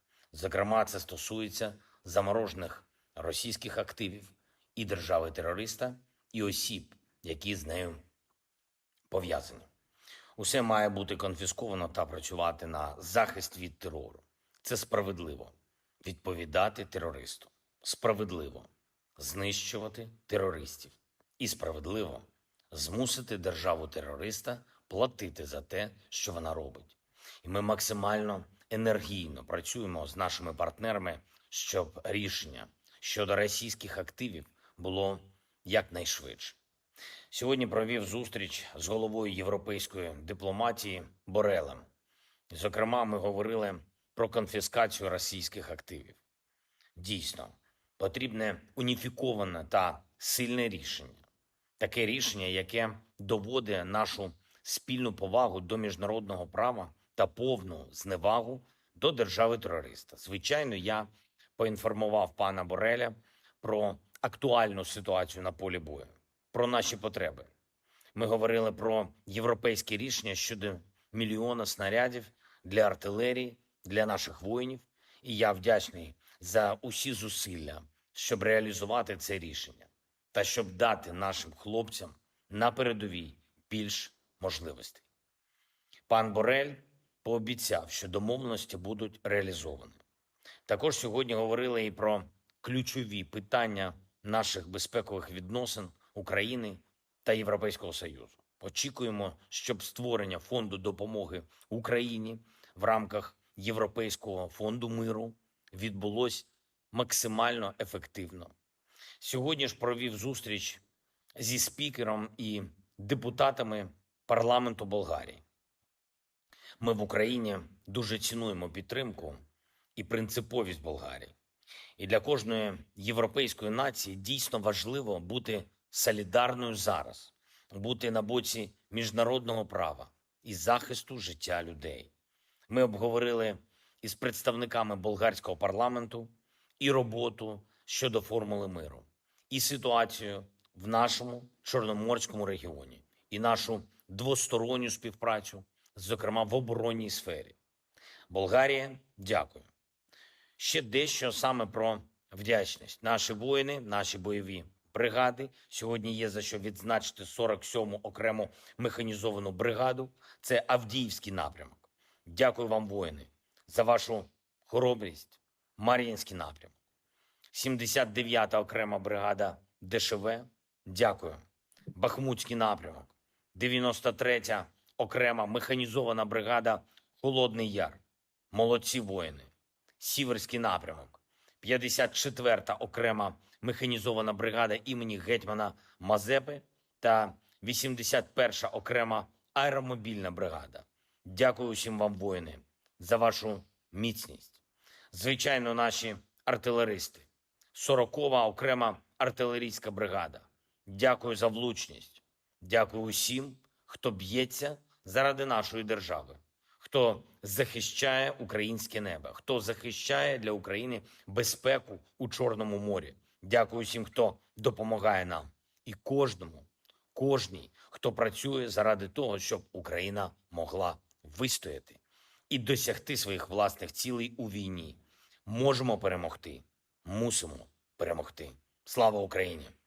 And Herom Slava. And with that, that is the end of the speech from President Volodymyr Zelenskyy, and that moves us in to the next part of this stream, the fun part, where we get to talk to all of y'all. We get to talk to all of the folks who, of course, are supporting the channel and helping it to be possible through their super chats, which we're greatly appreciative of.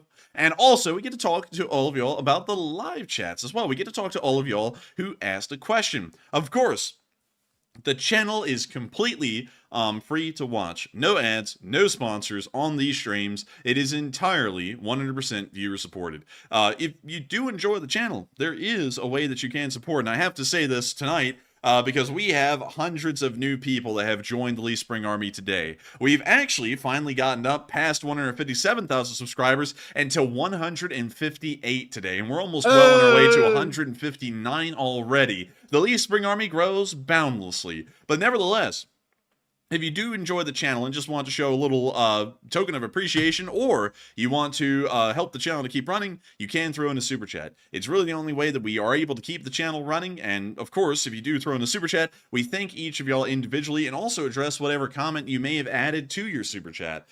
Just have to make sure to make a little mention of that tonight because, you know, always want to remind folks, it is y'all who make the channel possible. And we thank y'all greatly for y'all's continued support in helping this thing to keep rolling. And so with that, what do we got, Matthew? All right, so before we get to our questions, we did ask a question to the audience, and the question said, UK intel suggests that Russia believes it has eliminated the Wagner threat, and do you agree?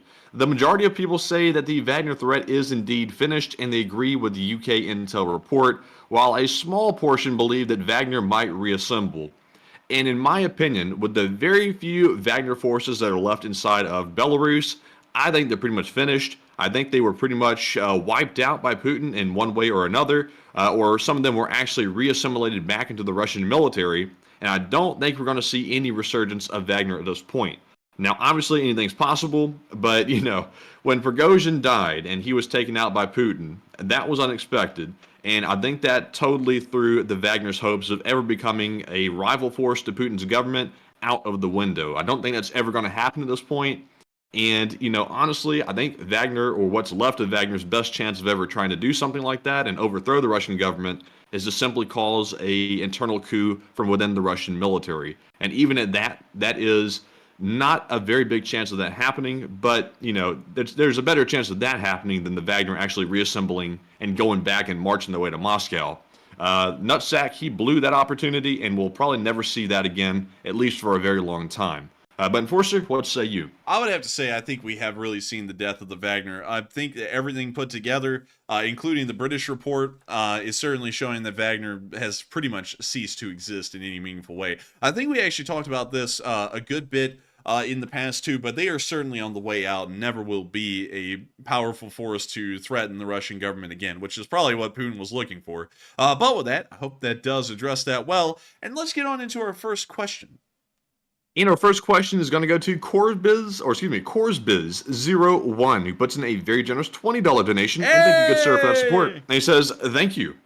And thank you, Corbiz, for the support and helping the channel to keep running. You're making it possible. And I got to thank you and everyone once again for y'all support to the channel, because y'all do make it possible. I said that twice right there, didn't I? But nevertheless, it is completely true. Also, the reason why we thank all of y'all as much as we can is because, you know, it is entirely just on y'all's incredible kindness and generosity to this channel that we're able to make it possible to keep this thing running. And so that's why I always want to remind y'all and thank y'all. And I hope that everyone continues to support the channel, because it's the only thing that makes it possible. On nights like these, we notice, you know, here and there on some nights, you know, we're like, we're like, are people supporting the channel or not? But nevertheless, I do thank you so much once again, because you are helping to make this thing possible. And so with that, thank you so much. And we are on to the next one.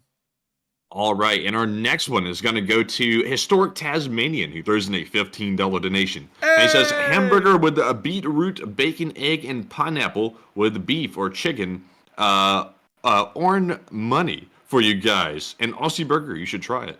And that sounds like a hell of a burger. That's a hell of a combination of ingredients right there. That does sound like a hell of a boiga right there. And I think I'm going to have to try out that boiga someday. But I'll tell you this. We've had some interesting hamboigas in our life. And I'd have to say, I've enjoyed most, if not all of them. The ones I don't enjoy, though, are the ones from McDonald's. I'm not a big fan of McDonald's hamburgers.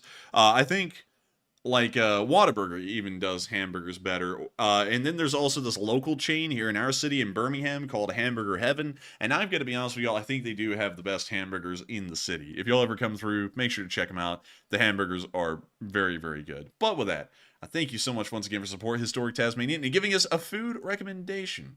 And thank you once again for helping us to keep this channel running, because it is folks like you who helped to make this thing possible. And so with that, we're on to the next one. And up next, we have a $10 super chat from Starboy Righteous, as well as a $10 super chat from Matt Cheer. And sadly, neither one left a comment. But thank you very much, Starboy and Matt, for that support. And we do appreciate it very much, of course. I know tonight I'm sounding a bit like a broken record, and I have to apologize a little bit, because tonight I do have a bit of a headache, and I've been a little bit out of sorts tonight. And that's what's causing me to sound a little bit more demure than usual. But nonetheless, I thank you very much to the both of you. And Enforcer, what say you? And I gotta thank both of y'all as well. Y'all didn't throw in comments, but the support says a lot. It actually helps us to say a lot on air. And I think it's absolutely incredible that folks appreciate what we do and find it worthwhile to support it and help it to make it possible, because y'all are the only thing that makes this possible. There's no magic force behind the scenes where, you know, we just magically show up every day and we get to do this every day. It is our job. This is pretty much our business, to be able to tell y'all the news. And I got to thank both of y'all, along with everyone else tonight who supported, for making this possible and helping it to keep running, because we really do count on y'all. We count on the LSA a lot, like the LSA counts on us to deliver the news. It's a very mutual relationship, and I thank y'all both for being a part of it and helping us to continue to make this news possible. And so with that, thank you so much once again. And also, I know why Matthew is tired and exhausted, because I got to see a little glimpse of it today, and I'm glad I was not a part of that. I'm glad I wasn't a part of that at all. But with that, we are on to the next one. All right, and our next one goes to Wellness LSA SA, who puts in a $10 donation and says, one LSA member goes to another, knock on the door. And he said, who's there? And he said, ba moo ba, come in. I'm guessing that's Duncan VR.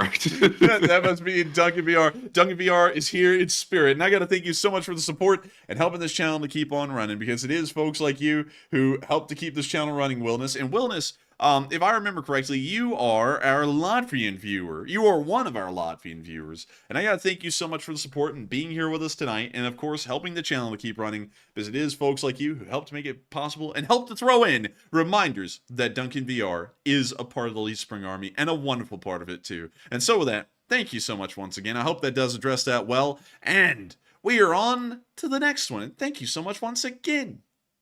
Yes, indeed. And up next, we have a $5 super chat from Shannon Newman, who says, "Have a ridiculously awesome day, LSA."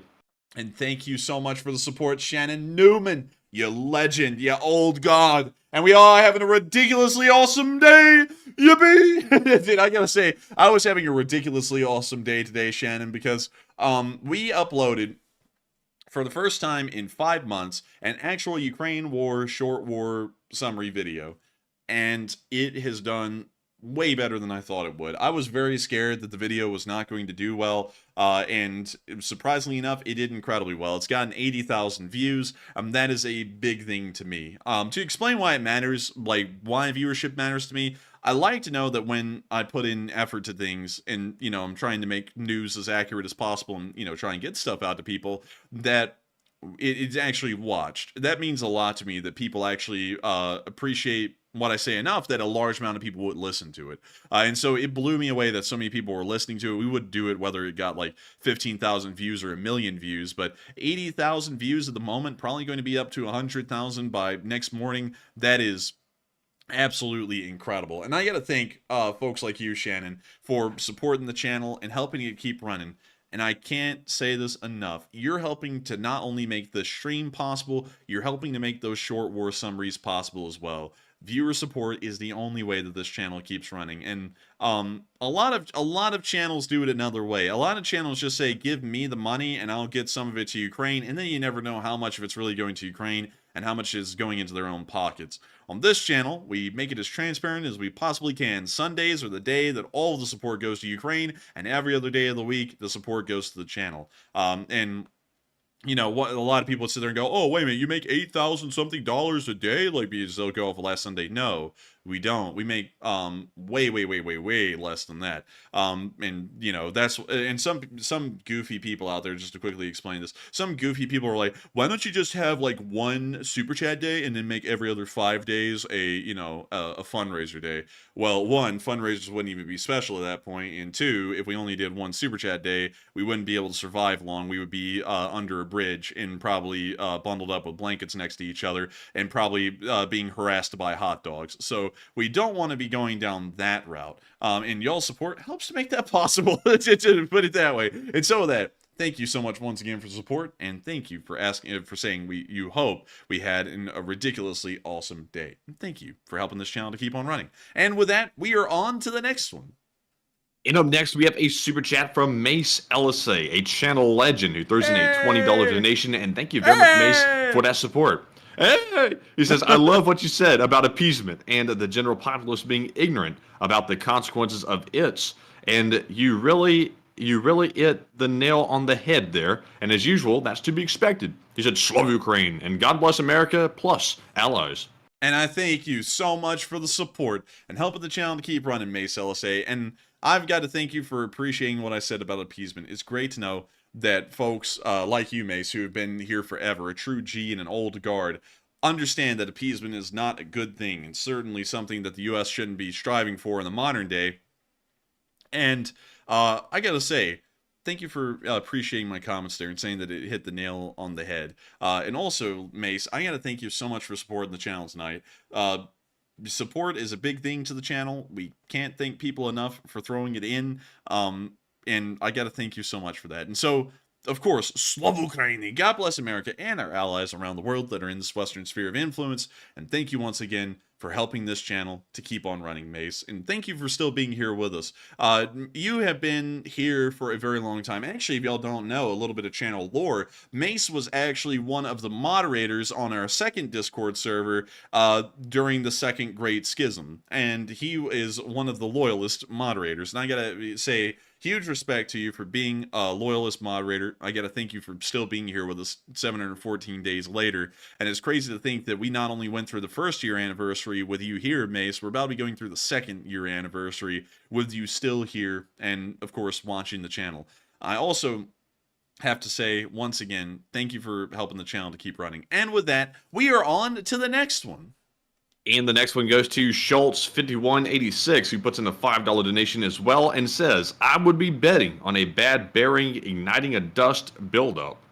And Schultz, it sounds like you have a lot of experience with factory conditions and factory accidents. That might be true. I actually don't know enough about the industrial sphere to be able to say how the accident would have occurred, but certainly it was some kind of an accidental ignition of something that started a fire that then led to that explosion. But nevertheless, I gotta thank you for saying that. And also, I saw an expert come in and say, "Huh, that looks like a rocket engine test to me," literally right when Zelensky's speech was ending. And I was like, wow. Like, I don't know how ignorant one can be of what a rocket test looks like to say that, because I literally, like, earlier in the stream, a lot of y'all were here for that, I showed the Starship test firing its actual booster phase, and that's the biggest one in the world, and it didn't even look like that. Oh, it didn't even get close to looking like that in broad daylight. So that is clearly an explosion. I would have to say, regardless of how that explosion started, it was one without a doubt. And that is probably a really good running theory that you have right there as to how the fire even began to create that explosion. But with that, thank you once again. I hope that does address that well. And we are on to the next one. And the next one goes to James Dunn, who throws in a $5 donation and says, I work for BlackRock and couldn't be happier for them supporting Ukraine. Hey, cool to hear that we have someone here working for BlackRock. And thank you for the support, Cool. James Dunn. That's really cool. And I couldn't be happier either. I think it's wonderful to see that a lot of people, a lot of companies here in America are supporting Ukraine, because the more support Ukraine gets, the easier the war is for them to fight. And I got to thank you once again for throwing in your 2 bits, actually being directly involved with BlackRock. And thank you once again for helping this channel to keep on running. And with that, I hope that does address that well, and we are on to the next one. And up next, we have a super chat from Carl, who throws in a $5 donation and says, good job, guys, and also good show. He says, Matt, what is your favorite USA-made equipment that's being used in Ukraine? And for me personally, I would have to go with kind of like the mainstream option here with this question and say that the Abrams tank is my favorite USA-made equipment that's being used at the moment. Of course, that has to be the pick, because what else are you going to pick? You can't pick the Bradley over the Abrams because, you know, it's a little bit of a smaller piece of equipment. So in my opinion, the Abrams wins hands down over everything else. But Enforcer, what say you? I would have to say, in my honest opinion, my favorite weapon system, my favorite piece of equipment, me personally, me saying this, that's being used in Ukraine, I would say it's probably the Bradley. I love the Bradley. I think it's a really cool infantry fighting vehicle. It has really neat weapons. It has TOW2s. You can't beat TOW2s. They're the best. You're picking the Bradley over the Abrams? Yeah, What? man. Dude, the Bradley's beasting on a T90M. I haven't seen an Abrams do that yet. It could, though. It could, though, but it hasn't. And that's the big It will. Oh, it will. You know, but still, thank you so much once again for support, Carol, and thank you for helping the channel to keep on running. Folks like you who are a part of the LSA and support the channel are few and far in between. To be honest, we hope that the LSA continues to support in mass to the channel, because, you know, that's the only way we can keep it running. And I got to thank you once again for continuing to keep this channel alive. And with that, we are on to the next one. And the next one goes to Made in Canada 182. Throws in a $5 donation and says, congrats on 158,000 subs. And can I get a round of the Marmot for the LSA?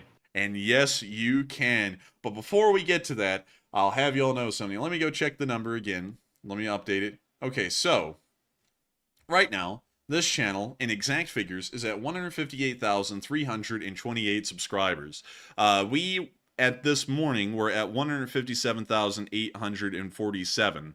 And over the course of the day, we've gotten nearly 500 new subscribers, which is a massive gain for this channel. And also, we're finally coming out of the dark ages of the Enforcer channel's history. You see, because many of y'all will know that way back on October 4th or something like that, there was a little thing that happened, and it ended up losing us around, I believe it was 2,000 subscribers over the course of 2 days. And then over that next month, we lost another 1,000.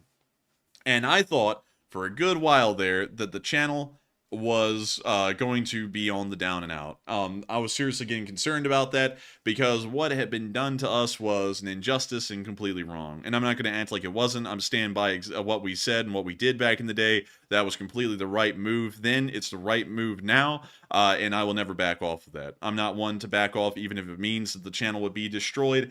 If it was going to be destroyed, it was going to be destroyed, and I was going to do what was right at the moment. And somehow, some way, over this last 3 weeks, the channel has been coming back in a way that we've never seen before. So many people have come back and have started watching again. A lot of people have been subscribing. We've gained, over just the past 3 weeks, 1.8 thousand new subscribers. And so That's a lot of new people. that is a lot of new people. That is almost 2 entire battalion tactical groups of the Russian armed forces. And going off of that, I have a feeling that if this keeps up at this rate, the Dark Ages will be over, and y'all will know when the Dark Ages are over, because the peak subscribership that this channel had was 160,000 subscribers. If we pass that number, if we pass 160,000 again, the Dark Ages will have officially ended here on the Enforcer channel, and we'll, in my mind, have won. And I gotta say that is crazy to know that we're coming back. We're starting to grow to be stronger and stronger each and every day. And it's incredible to know that the Lee Spring Army will never die. It never truly will die. And I think that, and y'all might be able to hear that I'm smiling behind the screen, because for a while there, I actually thought, I was like, well, that's it. You know, we defend ourselves from some lunatic, and the whole community acts like we're in the wrong. And somehow we've been able to power through that anyway. So I got to say that's absolutely incredible. I got to say a huge thanks to everyone here in the Lee Spring Army who always has stuck with the channel and has always had faith in us as we've continued to deliver this news. And it's just wonderful stuff. It's incredible. I can't say that enough. But still, thank you so much once again, Made in Canada, for the support, and giving a massive shout out to that, because I couldn't be more proud to see that as a fact. Another thing that makes me very happy inside, I'll actually let y'all into a little bit of my personal thinking. It's always great to see that the channel is doing well, but it makes me even happier to know that there are people out there in the world that literally their day can go from an okay day to a miserable day because they see we're still here and we're still doing this. That is something that actually drives me a little bit to continue to do this as well. Not only y'all and the amazing community that y'all are, and being able to get on here and talk about something that I'm very passionate about, but the fact that there is still some people out there who literally obsess over us and wanting to see us dead and things like that, and just wanting to see this channel in ruin and the community destroyed. And the fact that they are not able to succeed at that, and they see that every day, and it just makes them more and more infuriated and more obsessed. Honestly, it fuels me. I'm happy to see the ruin and sadness of other people from our success and the Lee Spring Army's success. That is something that brings me a great deal of joy. You know, and some people are gonna be like, man, that's a pretty weird way to be motivated. Well, you know, I like to look at it as fuel. I like to be fueled by the spite of others. But nevertheless, The haters are like the greatest source of motivation out there. Like, don't get me wrong. Like, it's very good, and it's most important to help Ukraine and everything else. But like, one thing that'll definitely fuel you is if people have it out for you and try to get you and just put you down for no reason. That'll definitely keep you motivated to keep going, and that's actually good for Ukraine's favor, actually, that the haters keep hating. yeah, I mean, like, it's great, to be honest. I love to see it. Like back in the day, I actually used to hate to see it, but nowadays, I know. I don't know why. I don't know why they're like that, because, you know, we've completely moved on. But at the same time, I like to see it because it just makes me happy to know that these weird, sick, stupid people just absolutely have their days ruined every time we're breathing by the next day. Makes me happy beyond belief. And that's also a huge motivator, because back when Enforcer Matt went off to try and focus on law school, and he decided that was really something he didn't want to do, these haters sat there and said, oh, we've taken down the channel, oh, that's it, it's over, all that kind of stuff. And I was like, what? I was like, no, he left on his own accord. And then people started coming over here and trying to spread that story to all of y'all like they usually do. And then he came back, and then the subscribership started skyrocketing as well. So I know that we have to absolutely be setting off alarm bells in hater camp, because hater camp is just completely floored. How in the world is this happening? How are they coming back? And it's because people actually see we're sincere and we care. Unlike, you know, others who, I don't know what they're even doing it for at this point. But anyways, with that, I hope that does address that well. Thank you so much once again for support, Made in Canada, and it's great to know that you're one of our Canadian viewers. And with that, we are on to the next one. And the next one is a massive $50 donation from Johnny Cool. And thank you very much, good sir Johnny, for that support. He says, great stream, guys. And Enforcer, you mentioned a few weeks back about Ukrainian pilots having difficulty with the F-16 training, and I don't see any mention in the media about that. And is there any update since the last time you mentioned it? And Slava Ukraine. And I gotta thank you so much for the support, Johnny Cool. And also, you have not heard about that in the media. And I'm gonna tell you, for the first time ever on this channel, trust me, bro, because I've actually talked to, on the internet at least, I actually got to talk to someone who's been privy to that knowledge. And from what I've been told, not a lot of them are passing training. Only one of them has. And that was the last time I heard from them, which was about a month ago.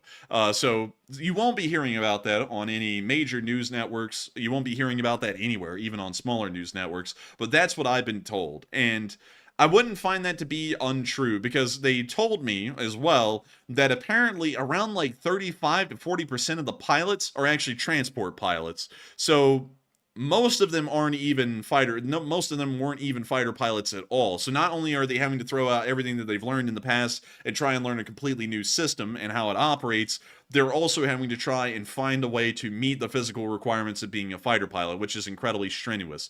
G tolerance, everything involved in that. So going off of that, that's what we know. I'm going to have to ask you, Johnny, and I know this is a standard I've never wanted anyone to hold me up to, but you're going to have to trust me on that out of the 30-ish so pilots that are in training, only one of them's passed, and that's why it continues to be pushed back, because they're trying to find a way to somehow train the other ones enough, even if they fail, just run them back through the whole course again, until they eventually pass it, and then they can send a fighter squad or several squads into Ukraine with F-16s to use. It would be terrible. I mean, it surely would be detrimental if we sent them in and they were failing training over and over and over, and we just sent them in with the F-16s. Because if we do that, they're going to get shot down, because they're either not going to be able to handle the maximum tolerances of the aircraft, or they're not going to understand how the systems work well enough to use it efficiently. So that's why I said that a while ago, and sadly, I don't have any updates because I haven't talked to that person again since about a month ago, but I will be trying to get some more updates on that and seeing how it's going. I do thank you for the support, though, Johnny, and I hope that, and I have to say this again, I've never asked anyone to do this. I hope y'all have faith in me in that statement, because I trust the fella. He is pretty involved in that side of things, and it sounds as though there is some background issues that have been going on that keep on delaying the arrival of the F-16s into Ukraine. But with that, thank you so much once again for the massive amount of support, Johnny Cool, and helping this channel to keep on running. It really makes us happy to know that people do enjoy the channel enough to support it, because people always love the fundraisers, and they always support them to unbelievable degrees, and we are always so proud to see that the Lead Spring Army continues to support Ukraine. But we don't make a single cent on fundraisers. In fact, that day, we are actually working completely for free. Matthew doesn't make a dime, and I don't make a dime. The only way that we're able to do this as a living on this channel is through y'all support. And we're always wanting to make sure that we can keep this thing running, but at the same time, we never want to ask y'all directly, hey, support us through super chats, give us a super chat, because that seems really aggressive, and not only that, it seems really crass, and it also seems very insensitive to what we're covering. But I gotta thank folks like you, Johnny Cool, who go out of your way to support the channel and help it to keep running, because folks like you in the LSA who focus on the actual channel end of things are making the entire operation possible. The fundraisers, the short war summaries, and the live streams throughout the rest of the weekdays. And so with that, thank you so much once again. I hope that does address that well. And we are on to the next one. And our next one is going to go to Marlene Mercer, who throws in a $25 donation. And thank you very much, Marlene. And she says, thank you both for everything you do in such a positive and genuine environment. And you guys are the best. And I, as well, wish I could vote for you for president. But another Canadian here. Man, I'm telling you what, we got to find a way for these Canadian folks to vote. I tell you what, these are votes. Come on, man. So I got to be... Oh no. Oh no. But I got an idea, Matthew. I got an idea, Marlene. Hear me out. What if America annexes Canada? Wait a minute, say that one more time. What if we make Canada a part of America? Now that's I'm not sure if that policy is going to work. It ain't. It won't. I don't know about that one, Paul. Everyone's gonna be like, "Whoa!" And someone's literally about to say, in all seriousness, Matthew, "I am not voting for him for president." And it's a joke. It's a prank. Calm down. Calm down. It's just a prank, bro. It's just a prank, bro. It's just a prank. Just Man, a prank. what if like some other dictator in history said that? What if Hitler said that? It's just a prank, bro. It's just a prank. Bro, when like, I don't think we're buying that. when the Soviets are entering the bunker, it's just a prank, bro. As he bites down on the sign. Oh man. But still, thank you so much for the support, Marlene. And I wish that y'all could vote down here, but sadly, y'all wouldn't be able to. I do love that the idea, though, that that you would love to vote for me, and I'd hope that as president of the United States, people will look at the United States and go, "Man, that's one hell of a place right there." But honestly, the thing is that people probably won't look at that or look at the United States like that while I'm in office. It probably will actually come after I leave office, because people will go, "Oh wow, things are going really good. I'm actually pretty happy with this. Man, he was not that bad." Hopefully that would be the case. Maybe even it would be better, and people were like, "Wow, this guy is really good." Because one thing that would be cool to me is, what if I did well enough and made everyone happy enough in the first term as president that if I run for a second term, then it was like a unanimous landslide. That has actually happened in history before. I think that happened, funnily enough, with a certain person who said, "Listen here, I'm not a crook," and then he was. It's the story of. He was just a little bit. It's just He a did a little little bit of crooking. we just did a little bit of crookery, but nevertheless, that would be really cool if I could end up doing something like that. I'm always thinking about ways to benefit the nation. If I was born in another country rather than the United States, I feel like I probably would just end up being the same way for the country I was born in. But I was born in America, absolutely love the nation, and would love to see it and the 350 million people living in it succeed and do far better than they ever could. That's something that I would love to see. And I got to thank you so much for the support, Marlene Mercer, and helping this channel to keep on running and making it possible. And I wish you could vote. And thank you so much for everything that you've done to help to make this channel possible, so that way I can keep on being here and do everything else. And so with that, I hope that does address that well. Thank you so much once again. And with that, we are on to the next one. And the next one goes to Butchie777, who throws in a $20 donation as well. And thank you very much, Butchie, for that support. And Butchie says, for the free speech and the Bonbon Fund, and love to hear how much the LSA is growing, and you're killing it. And they even censored out the killing line. I'm sure YouTube will love that, actually. And they said, please take a succulent live chat. Not just any, but a succulent. And Geschlick for liking. Geschlickt, wer like mir in der deutschen Wolke Schultz. But nevertheless, oh man, I almost blew out my vocal cords yelling that Schultz. Like, I was putting all of my force into it. But nevertheless, thank you so much for supporting the Free Speech Fund and the Bonbon Fund. Butchie777, I appreciate you for that. I appreciate you for agreeing with that. And I hope that people would appreciate that I look at things. Now, my actual inclination, really quickly to address that for just a quick second, because that was something we talked about last night.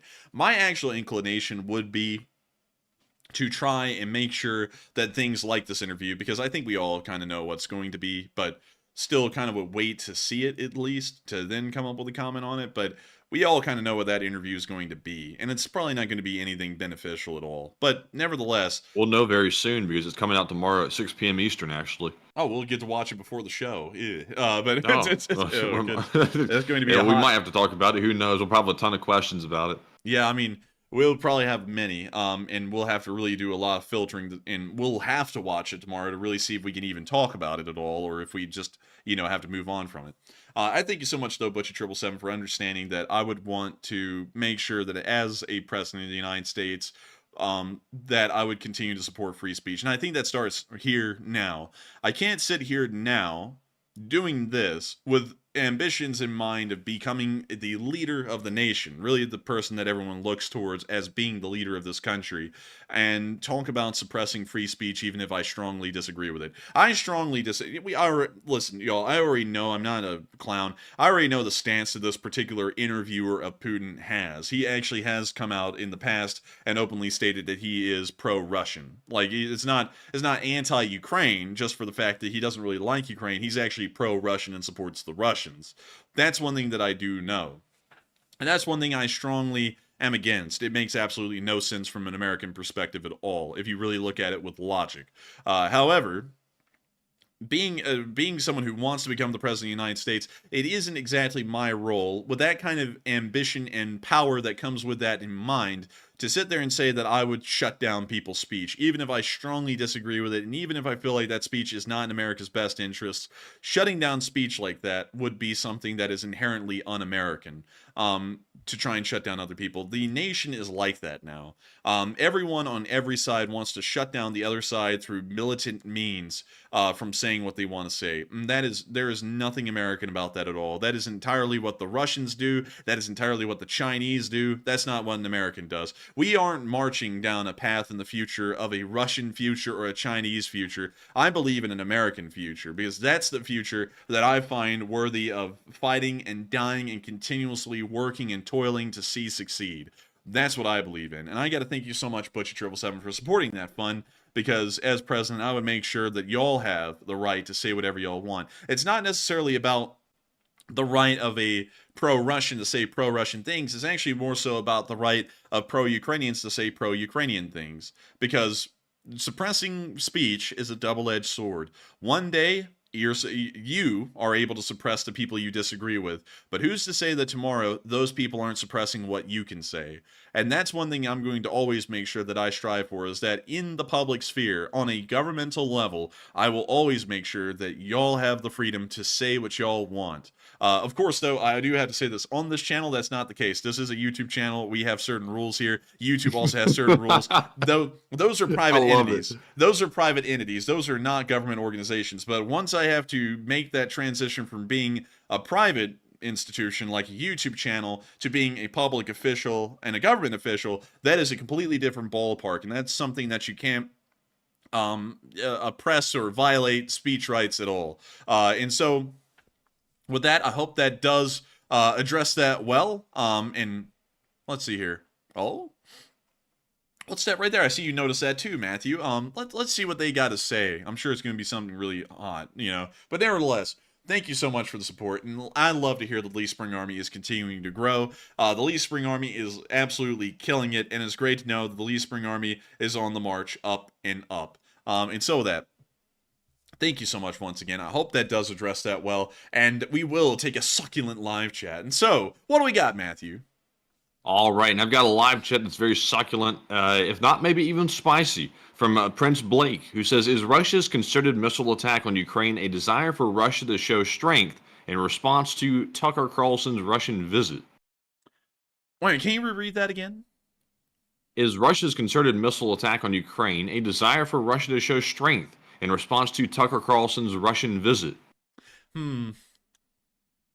I don't think that it was really like a show of strength, because these kinds of attacks have been going on continuously, almost on a weekly or even a bi-weekly basis at this point. So I would say it's probably not a show of strength for Tucky G. It's probably just, you know, a normal part of Russian military operations at this point.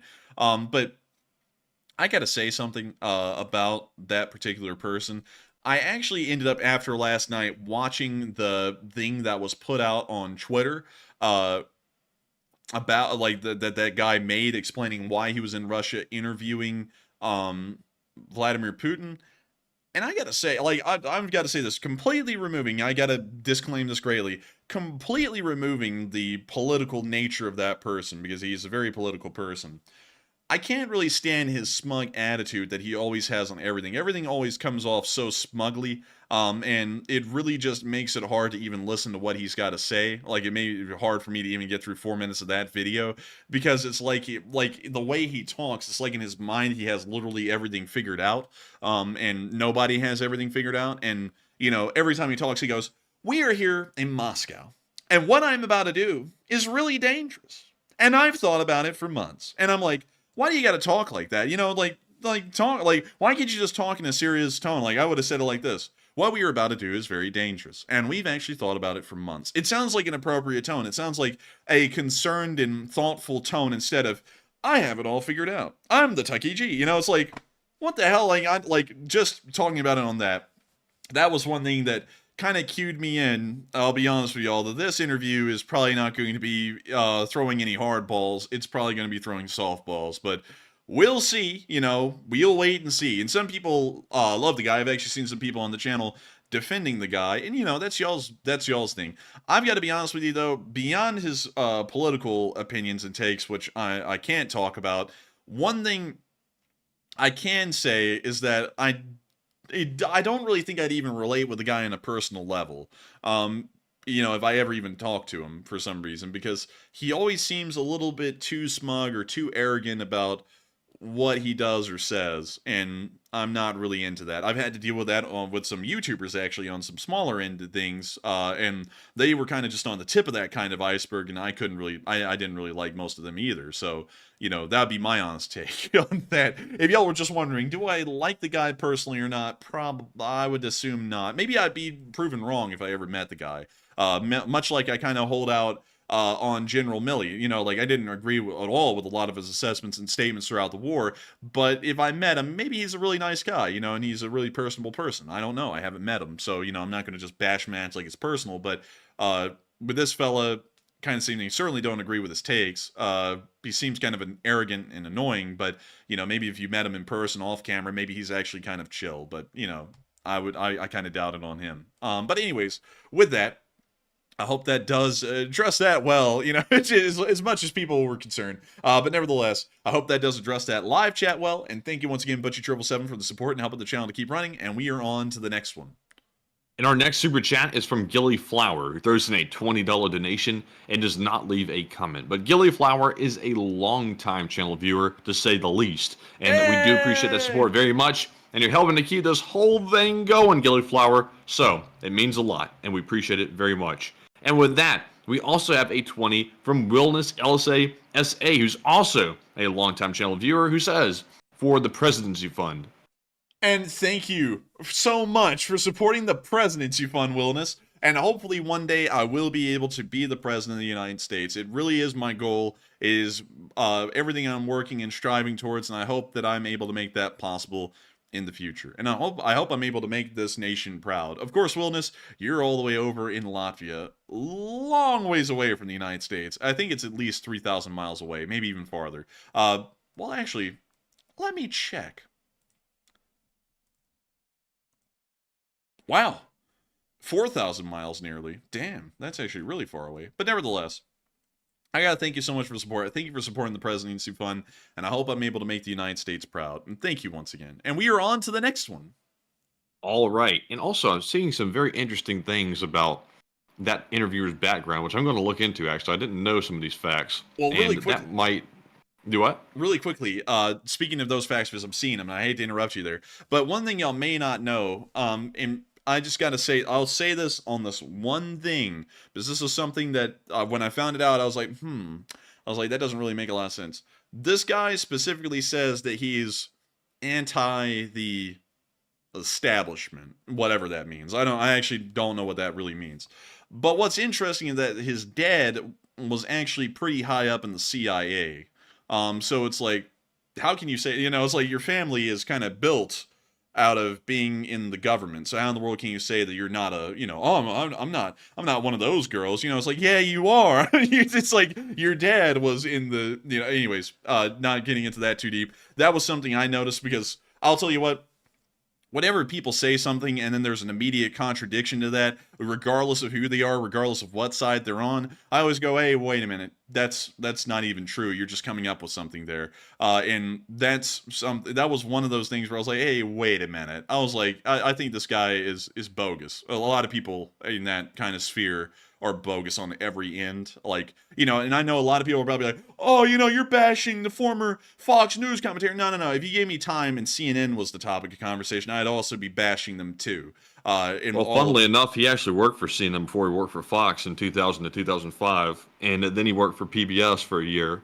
And then he worked for MSNBC for a few years. And then he went to something called the Daily Caller. And then he moved to Fox News, which is where he just got fired from a while back. Yeah. So, weirdly enough, he ran the gamut. And actually, back when he was at CNN, they had a little bit of a different leaning then. So now it's kind of weird how that sort of changed over time. But he's been in the news industry for decades. Yeah, but something that's always interesting about that, and keep an eye out for this, y'all. Take a step back from whatever affiliation you have, because I know we have every different affiliation here on this channel, literally every single one you could imagine. But take a step back, and I want y'all to go back and look at the CNN reporters and the Fox News reporters that have both been fired, and they've ended up getting hired by the opposite network. The Fox News people go to CNN, and the CNN people go to Fox News. And watch how their takes and their opinions will literally take a complete 180 depending on who's paying them. And that's why I find them to be really bogus, because they know they're just feeding into their audience. And I don't even know why people worship some of these folks, because they're only saying exactly what they need to say, so that way their audience will continue to watch and they'll continue to make money. Like, that's really what most news companies have come down to at this point, but not us. But with that, I hope that does address that well. And I thank you so much once again for support Wilderness for the Presidency Fund. And with that, we are on to the next one. All right, and our next one goes to Richard A. Gurr, who puts in a $20 donation, and thank you very much, Richard, for that support. And he says, great work as always, gents, and only one Bobcat for Enforcer Matt today. And I must say, only one. You know, I don't think I've ever seen a day when it's 0. I don't think, although now that I'm thinking about that, I think we might have seen a day where it's 0. But one Bobcat is better than no Bobcat, so it's a good day for me. And also, thank you very much for the compliment. And Enforcer, what say you? And I gotta thank you so much for the big support, Richard Agur, on helping this channel to keep running. One of our Australian viewers, by the way. And also, thank you for saying it's great work as always, gents. Because I think it's great that you want to support it and help it to keep on running, gent. And so with that, thank you so much once again. And only one Bobcat, but one is better than none. That's what they say, at least. That's what my mama always told me. And with that, thank you so much once again. I hope that does address that well. And we are on to the next one. And the next one goes to Richard Philpott, who puts in a 10 and says, I saw Tucker speak at Sonny Barger's funeral. He says, President of the Hells Angels, was kind of strange. And is that true?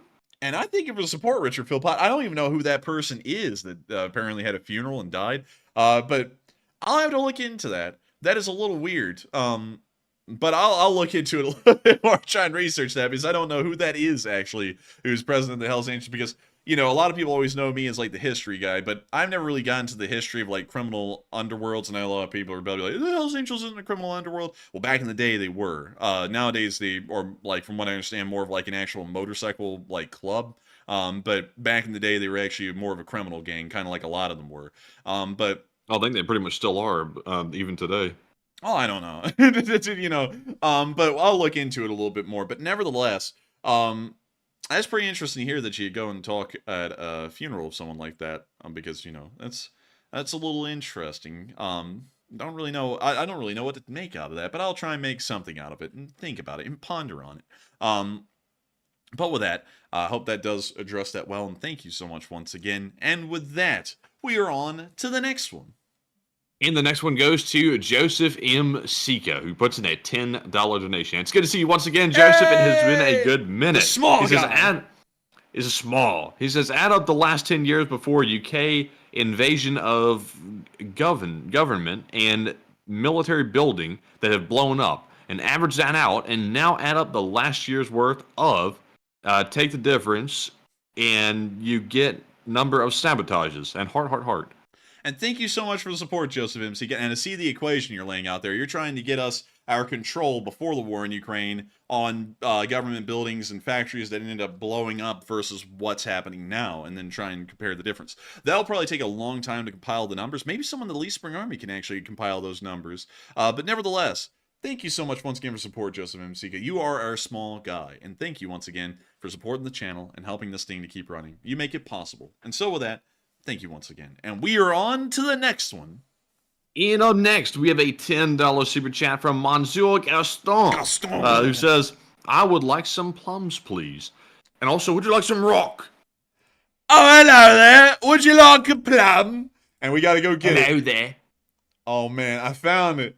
I found it, Matthew. Oh, hello there. Hello would there. You like a plum? Would you like some rock? What's wrong with my tail? It looks so plump and flat. Dude, I love Hello it. there. I might need to see a doctor. Gotta get a checkup, good sir. Oh, hello there. I'm atrophying. Oh, hello there. I need to see a doctor. Oh. Dude, we make fun of this poor thing so much. But nevertheless, it is marmot time. And Monsieur Gaston, I hope you got your plums. Would you like a plum? But nevertheless, thank you so much once again for support. I hope that does address that well. And thank you so much once again for making this channel possible, Monsieur Gaston. It means a lot. Thank you. Thank you. Thank you. Thank you. And with that, we are on to the next one. And up next, we have a $10 super chat from Junebug72 who says, hello, hello. Glad you're proud and happy for triumphing over your haters and beyond. And hello. Happy for you. And you too, Matt. And Slav Ukraine. And thank you so much for the support, Junebug72. And I am happy that we are able to triumph over the haters. It means a lot to me. Makes me very happy. I cannot deny watching the haters seethe because we continue to do this and we continue to do a lot better than they're doing. That brings me joy, brings me happiness. It really does. And I can't lie. Every single nowadays, back in the day when they used to do that kind of stuff, I'd be like, "Oh no!" Like I'm not gonna lie, it would really piss me off. But nowadays, when I see, it, I'm like, "Oh man, rent free," because I never know. Like I literally pay so little attention. I never know when it's happening until someone else tells me now, and they're like, "Hey, this happened." I'm like, "What? Really?" And then I go over there. I'm like, "Oh man, we're still rent free." Are you going to get mad if you spill a small fry? Nah, but if you spill the large fry, you'll get upset. Oh yeah, you would. And I gotta say, it's wonderful to also know that the channel is continuing to make its way on the up and up again. I'm just happy as hell to see that. Love to know it, and we're going to be back and at it full speed like we were way back in the day, and the Dark Ages will officially be over. And also, hopefully, we'll be able to beat out the Dark Ages before the 2nd anniversary of the founding of the Lee Spring Army. That would be incredibly cool. And thank you once again, Junebug72, for being one of those old guards that has been with the LSA before its inception, and thank you for being happy and celebrating with us the triumph over the haters and beyond. Because you wouldn't believe it, there's a lot of people out there who be hating. And what's so weird, what is so weird, y'all, is that every single one of them wanted to get on this show as a guest before they started hating on us.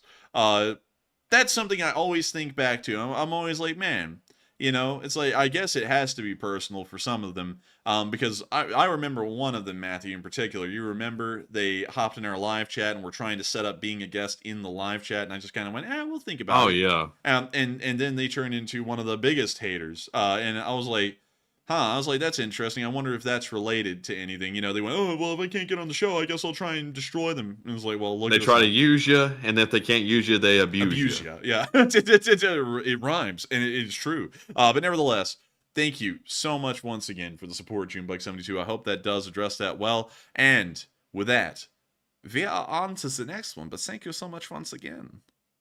And the next one goes to Tommy Two Tugs, who puts in a $20 donation.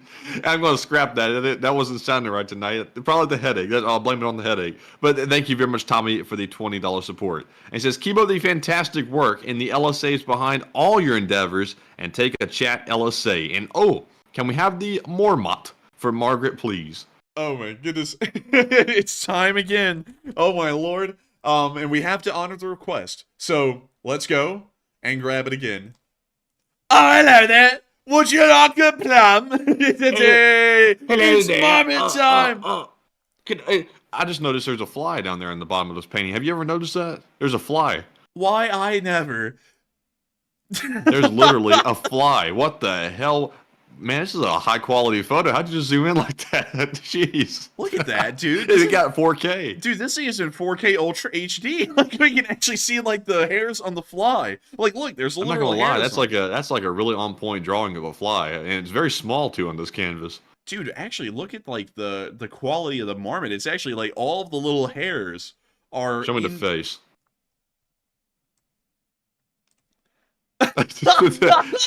man, is that blood in front of its mouth?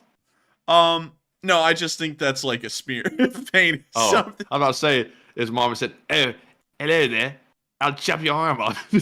Come on, bro, let me have a piece. Dude, this thing, when you zoom in up close on it, it looks like it's about to go, "Oh, hello, governor. Can't have a tenner." Yeah, it kind of does. The zoom like changes the whole persona of the thing, and also front top 2 teeth have been chomped off. Dude, your average Brexit geezer would be like, "Oh, hello there. I like some chips."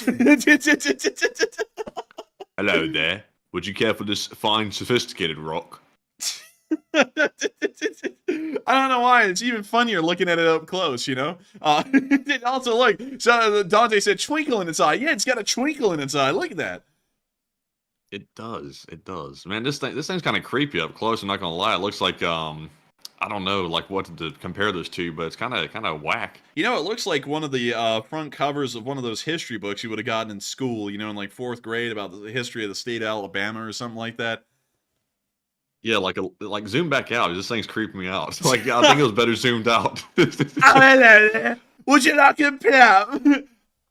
Oh yeah, would you like some rock? Yeah, really. Man, that's like a perfect meme. Like it switches like personas from like the zoomed in to the zoom out version. That's perfect. Man, your chances of getting killed by a marmot are slim, but they're not 0. Man, this is so perfect. Jeez. Oh man, dude, it all started with us zooming in on that fly. Oh man, but I hope you've been enjoying. You could literally create a whole storyline between the zooming in and out on the marmot and zooming in on the fly. You could literally create like a mini series with that. Wait, hang on. Do you have some rock? I got the finest rock. Look at that, man. We're making TV live on the air. How about that?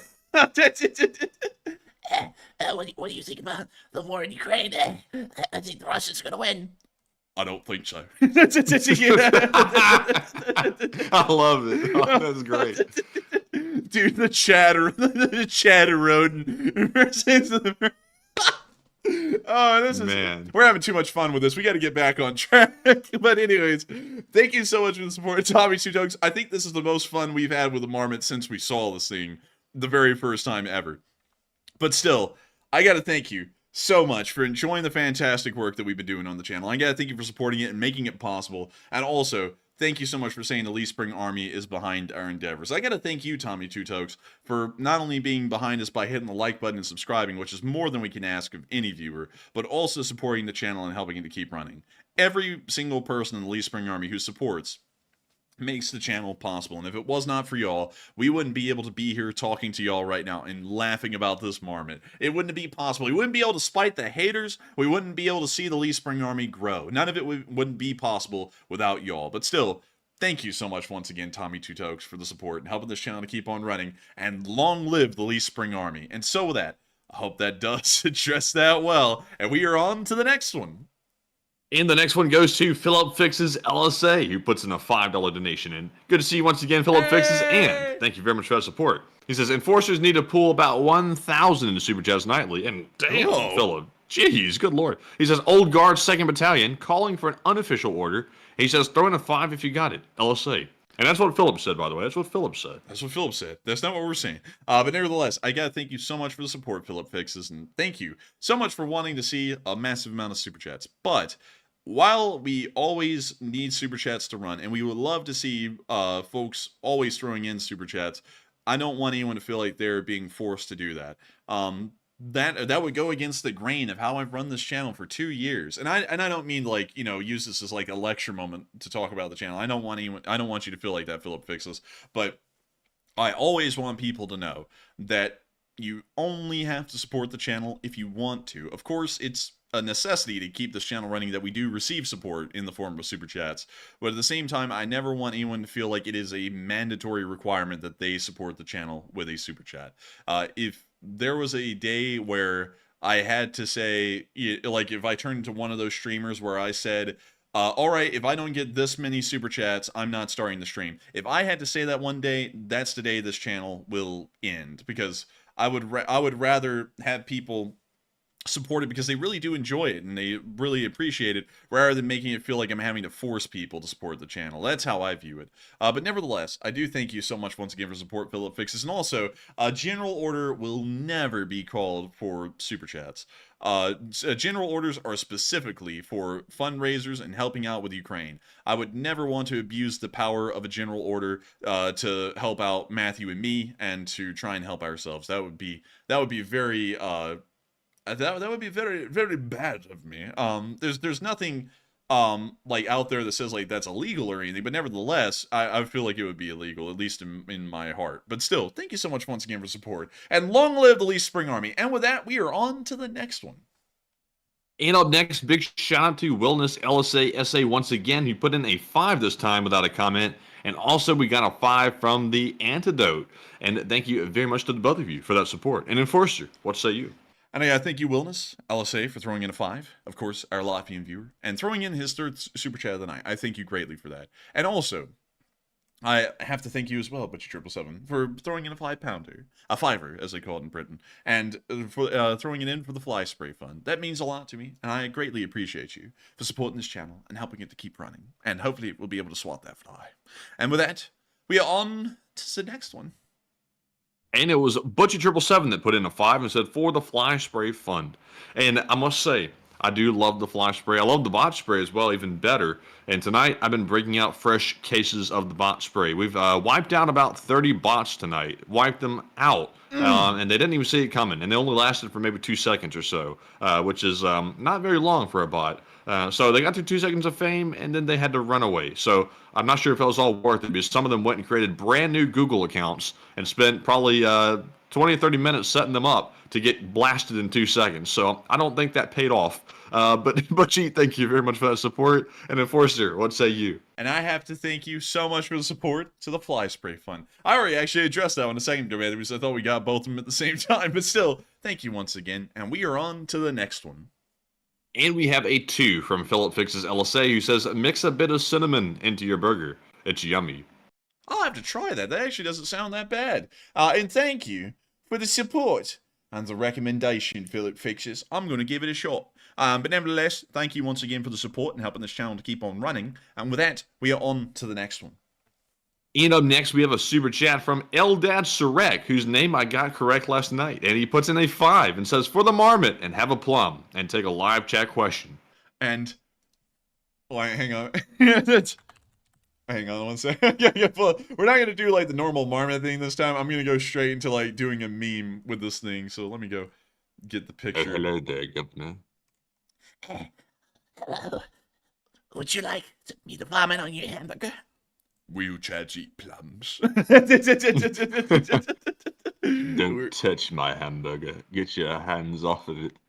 Get your filthy hands off my burger. But I do know a fella that makes a very fine hot dog.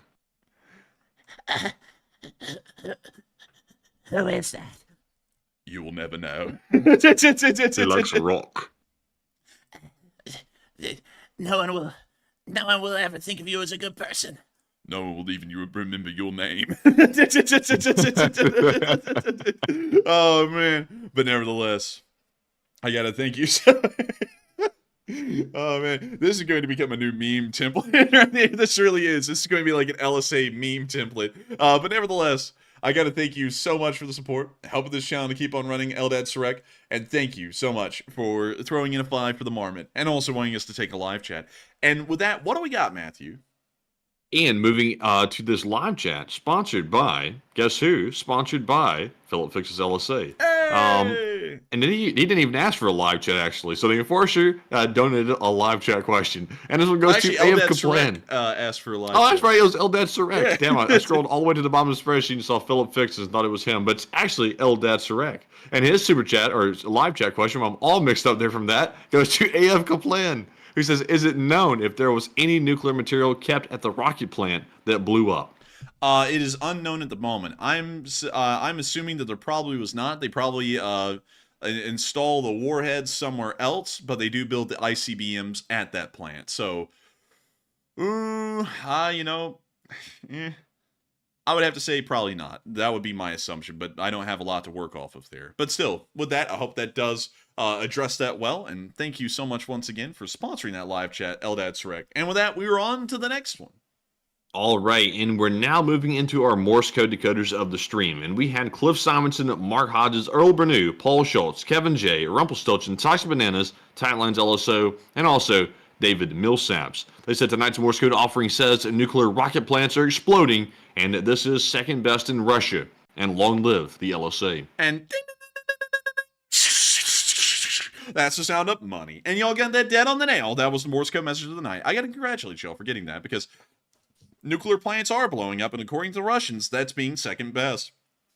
To me, that's being second worst. But nevertheless, thank y'all for getting that Morse code message again on the 714th day of the war. And so with that, we are on to the next one. And so with that, we're on. I was trying to imitate that guy, that dosage internet Number fella. 15. Yeah, I just can't pull it off. We got a $5 super chat from Cyan Fine Belly. He said, hello, sorry for falling asleep sometimes and missing out on some of your streams. I'll try to watch as many of your streams. Long live the LSA. Now you can't convince me that voice is natural. You cannot convince me of that. It can't be, man. Like who the hell can actually talk like that normally? I could never. Like, really. I couldn't. Yeah, I can't even imitate it.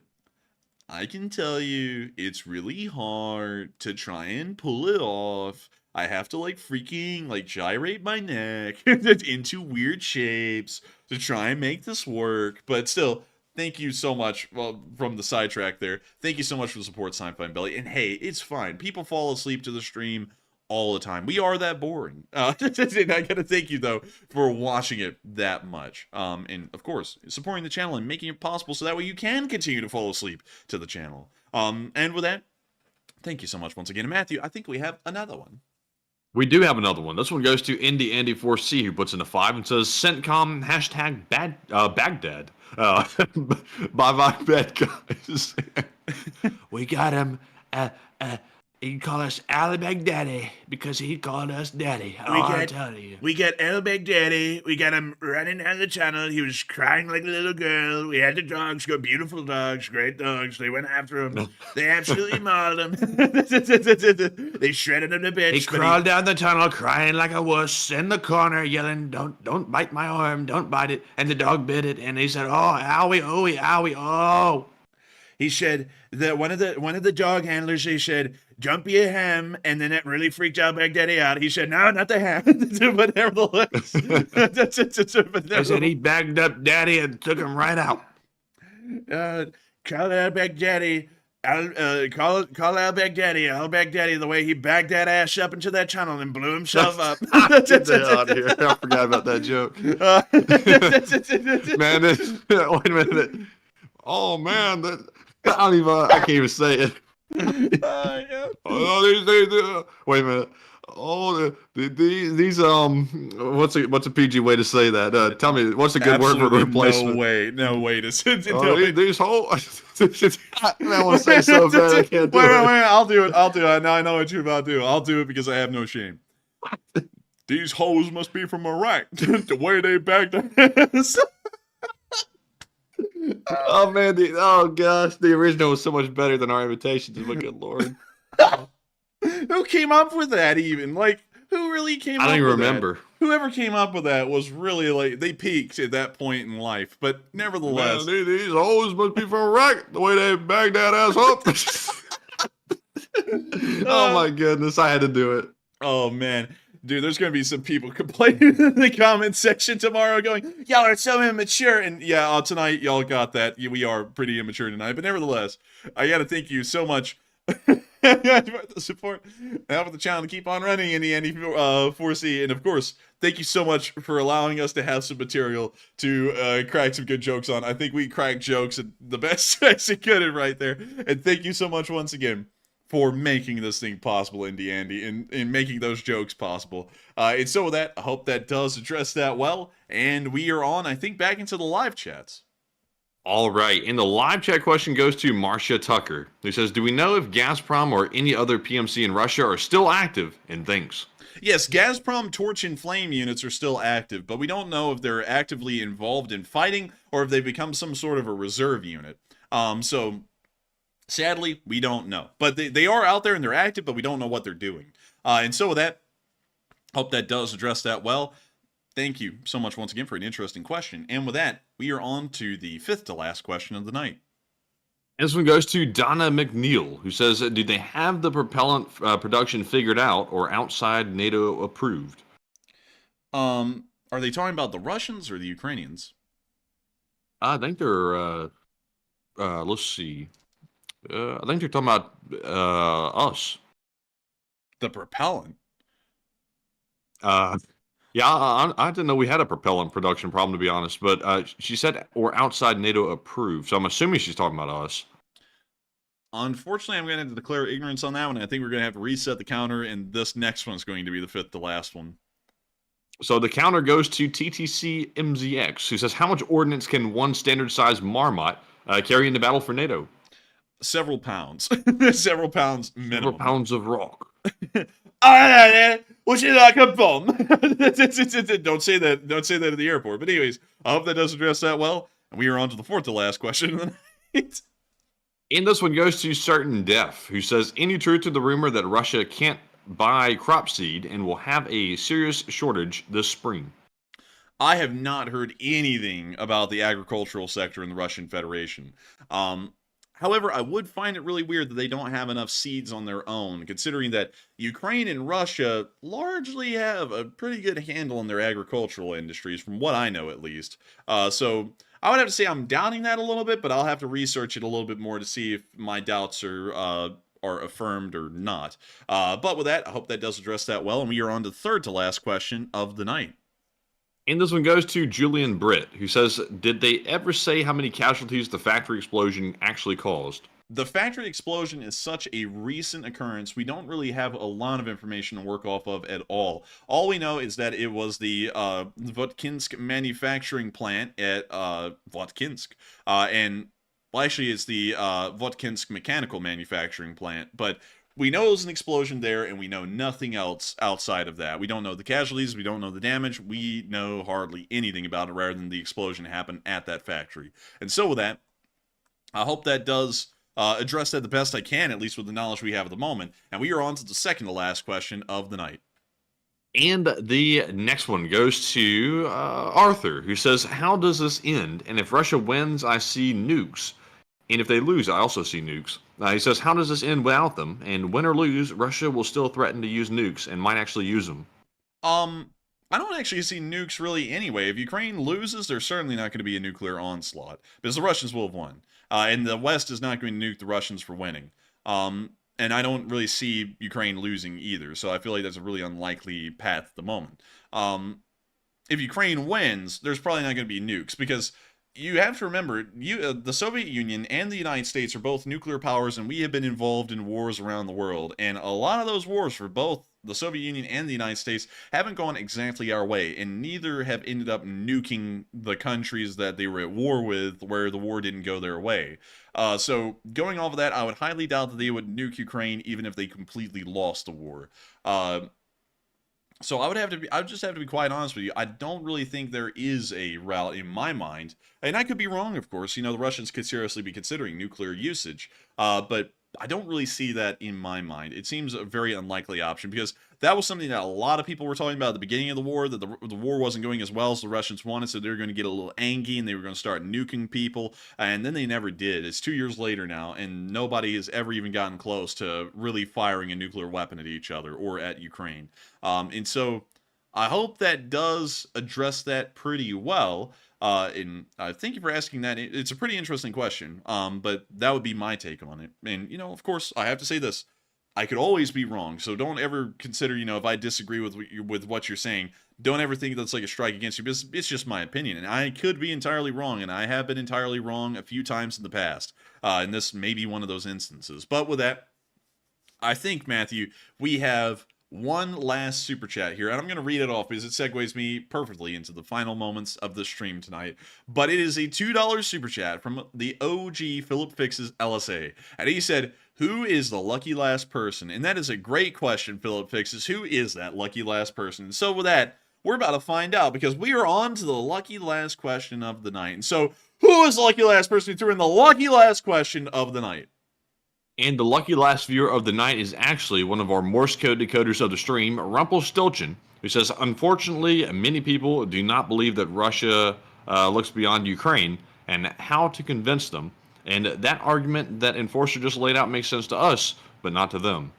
It will make sense to them, because I've told this argument to them, and they just Like the people you're talking about, they just don't look at it that way. They're looking at it in a different lens. They look at it like they can become friends with the Russians. Like America is like the positions where anyone talks about on either side, where America has to either go down a Chinese route or a Russian route, is because they have been fed propaganda by either the Russians or the Chinese to the point that they actually believe America is weaker than either of those two countries and that we have to bend to their will to make it in the future. That's really what the basic mindset comes down to, either on more so communist-leaning people, and you can go anywhere on that spectrum in that direction, and usually they'll end up going with more of like a Chinese influenced mindset, or you can go down the other direction, which kind of ends up in like a fascist mindset, and then they all largely lean towards the Russians, and they both believe that the country's weak and we have to bend our will to one or the other to be able to make it forward in the world. But if you explain to them that we're not bending our knee to nobody, and we're not going to bend our knee to any flavor of thug, whether they be fascist or communist. I look at them all the same. They're a bunch of authoritarian thugs in the world that are trying to make a great place like America turn into something like theirs, and that's something that should not happen at all. If you explain that to them, in that perspective, to either side, and then you talk about how it's important and what kind of implications there are to Ukraine and why it is important for us to support them, because we can't let the Russians or the Chinese get the upper hand on us at the end of the day. That is something right there that you can really turn a lot of opinions to support Ukraine on. I've actually seen people who were hard on anti-Ukraine or even pro-Russian, and after I've talked to them about the implications and the overall impact, sometimes they've actually ended up changing their mind, becoming neutral, even slightly pro-Ukrainian. Other times they disagree, but still they understand greatly where a pro-Ukrainian mindset's coming from, and they actually start to understand it instead of completely hate it. And it's really not a matter of trying to argue your beliefs to them. It's trying to find a way to argue in their mindset why it would be good to support Ukraine for their reasons, not your reasons, because everyone's not living the same life as you. A lot of other people look at things different ways, and I think it's better to approach it from their mindset and try and sell it towards something that would make logical sense to them instead of something that would make logical sense to you, because it may not translate. And that's the best way that I've gone about it. It seems like I've done pretty well doing that in the public whenever I talk to anyone that's kind of leaning that direction. Because, I mean, hell, what's there to disagree with there? I mean, like even on either side, like I can tell you this, I can argue a good point to either side. Like with the side you're talking about, because I'm kind of getting where you're coming from, it's about what can America benefit from this. So you explain how America can benefit, and then that usually wins them over. For the other side, it's usually about the emotional side of things. What's like right to do? What seems like a morally right thing to do. And then you can actually argue an anti-Chinese standpoint on that one, because the Chinese are literally the moral bottom of the barrel when you really look at what China is in the modern day. They are literally the exact opposite of what a lot of people have been led to think they are. And so you can easily argue people out of being Russian and Chinese sympathizers by just speaking truth to them, their truth, what they would believe is logical instead of what you would believe is logical. That's really the best way to talk to people and kind of get them on your side. Even if your real personal convictions don't really align with theirs, it's still important to sell their convictions and what they're thinking about it to them, because regardless whether their reasons for supporting Ukraine are different does not matter. It just matters if they support Ukraine at the end of it. So with that, I hope that does address that well, at least how I've gone around doing that. And also, have you ever hear any idiot, and there's a decent amount of them out there on YouTube right now, that sit there and go, if they're pro-Russian, try and ruin their life. Those people are fools, and they're the reason why right now the United States may not be supporting Ukraine, because they don't try and find a middle ground or even try and reason with others. They're just violent, sad losers that, just they can't even reason with people, because the citizens of the United States, the ones that are disagreeing with you, or even in other countries, they're not your enemies. the Russians and the Chinese are your enemies. You don't sit there and treat your own neighbors like they're some kind of irreprehensible people because they disagree with you. You either try and convince them to be on your side, and even if they don't, oh well, they have the right to think what they want. If they don't agree with you, hopefully there's more people that think like you out there in America. That's how it works. But nevertheless, I hope that does address that well. And that is the end of tonight's stream on that kind of like in-depth philosophical answer. Nevertheless, I thank every single one of y'all so much for watching tonight. It's been an absolute honor. There were nearly 6,000 people on live tonight, and 40,000 people have watched this stream before it went off air. We are so honored to have been able to tell each and every one of y'all the news of what happened tonight. If y'all did really enjoy, make sure to like, comment, and subscribe, because we run this channel 6 days a week, every single day but Monday. And every single night we're on at 10 p.m. Eastern Time, and we cover every single thing that we've seen happening over the past 24 hours.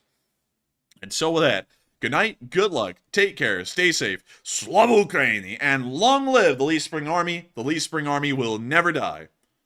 And good night, folks. Thank you all for the great stream, and of course, we'll see you tomorrow. And Slava Ukraine, Hiram Slava, and good night.